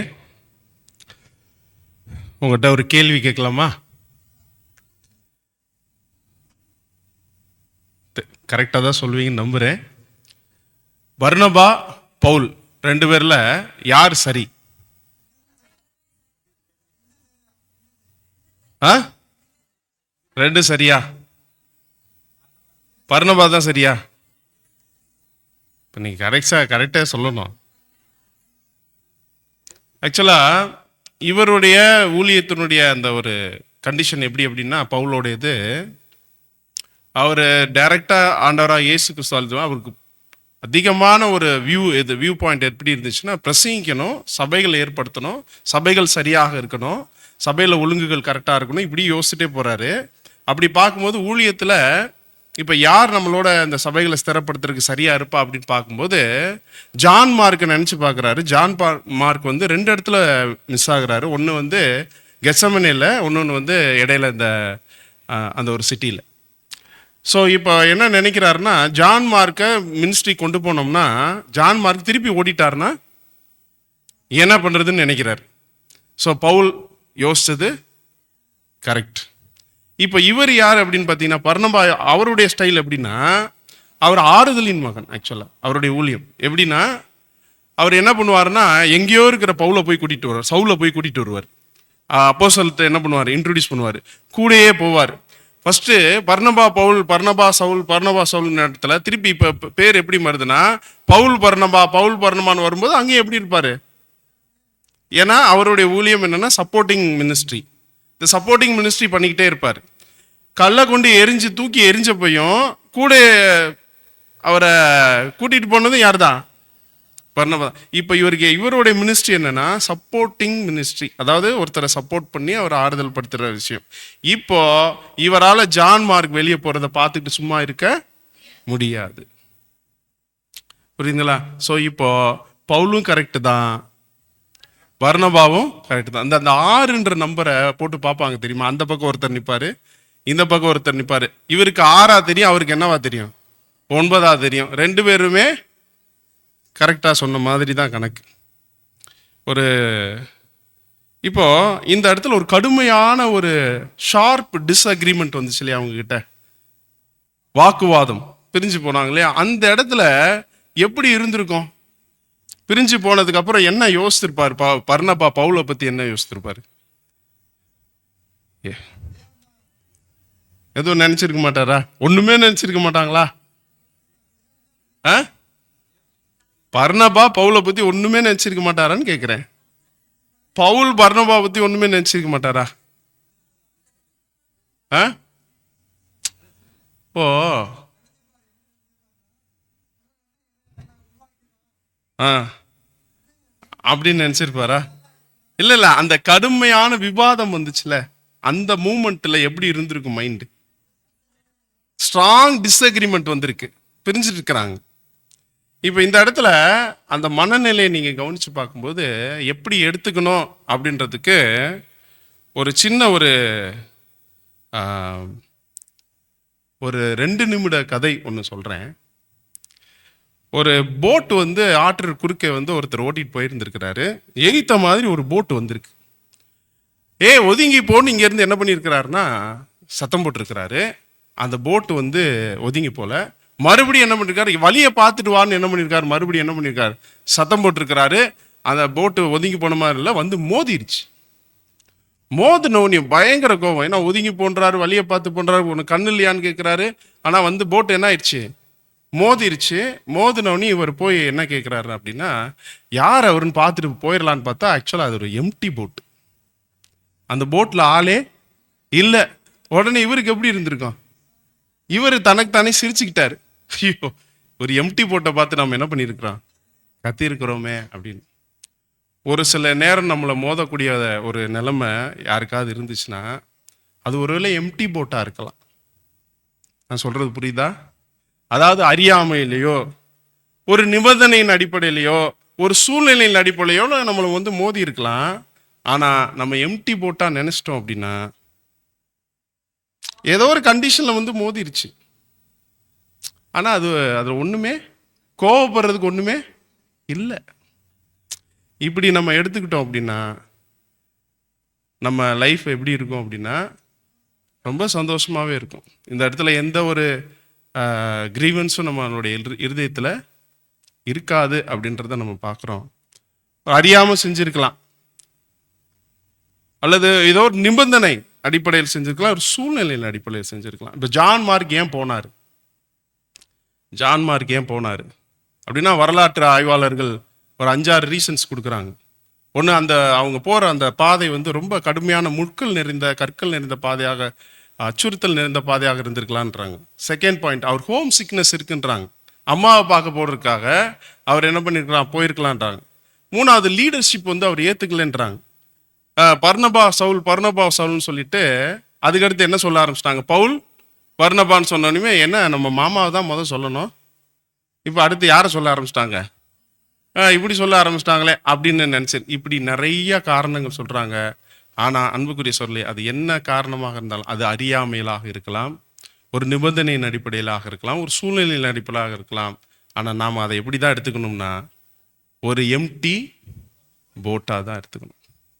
எடுத்துட்டோம் அப்படின்னா நிச்சயமா நம்ம மனசு லைட் ஆயிரும். நாம் அவங்களோட எந்த ஒரு கசப்புக்குள்ளேயும் என்ன பண்ண மாட்டோம், போக மாட்டோம். சகோதர ஸ்நேகம் என்னைக்குமே என்ன இருக்கும் அப்படின்னா நிலைச்சிருக்கும். சரிங்களா? சரி, இந்த ஒரு செஷனை கூட அன்பான சகோதரர் கொண்டு தேவன் ஒரு அருமையான ஒரு சத்தியத்தை வெளிப்படுத்தினார். முதலாவது நம்முடைய பிதாவாகி தேவனுக்கு இரட்சகர் மூலியமாக நாம் ஸ்துதியும் ஸ்தோத்திரமும் எடுத்துக்கொண்டு அன்பு சகோதரர் கூட சபையார் சார்பாக அன்பின் நல்வாழ்த்துக்களையும் நன்றிகளையும் தெரிவித்துக் கொள்கிறோம். பிரதர், இந்த ஒரு கூடுகைக்கு இறுதியாக நாம் ஜெபித்து நிறைவு செய்ய போகிறோம். மணி 2:32 சரியாக 3:30 1 மணி நேரம் லஞ்ச் பிரேக் இருக்கு. அது 3:30 வரும்படியாக உங்களை அன்பாக கேட்டுக்கொள்கிறோம். மதியானம் நீங்கள் ஆவலுடன் எதிர்பார்த்து கொண்டிருக்கக்கூடிய பெரியன் டிஸ்கஷன் வந்து நடைபெறும் என்பதையும் உங்களுக்கு தெரிவித்துக் கொள்கிறோம். ஜெபத்திற்காக அனைவரும் எழுந்து நிற்கும். நம்மை ஜெபத்தில் வழி நடத்தும்படி நம்முடைய அன்புக்குரிய சகோதரர் ராமர் மதுரை சபையை சார்ந்த சகோதரை சபையார் சார்பாக அன்புடன் அழைக்கிறோம்.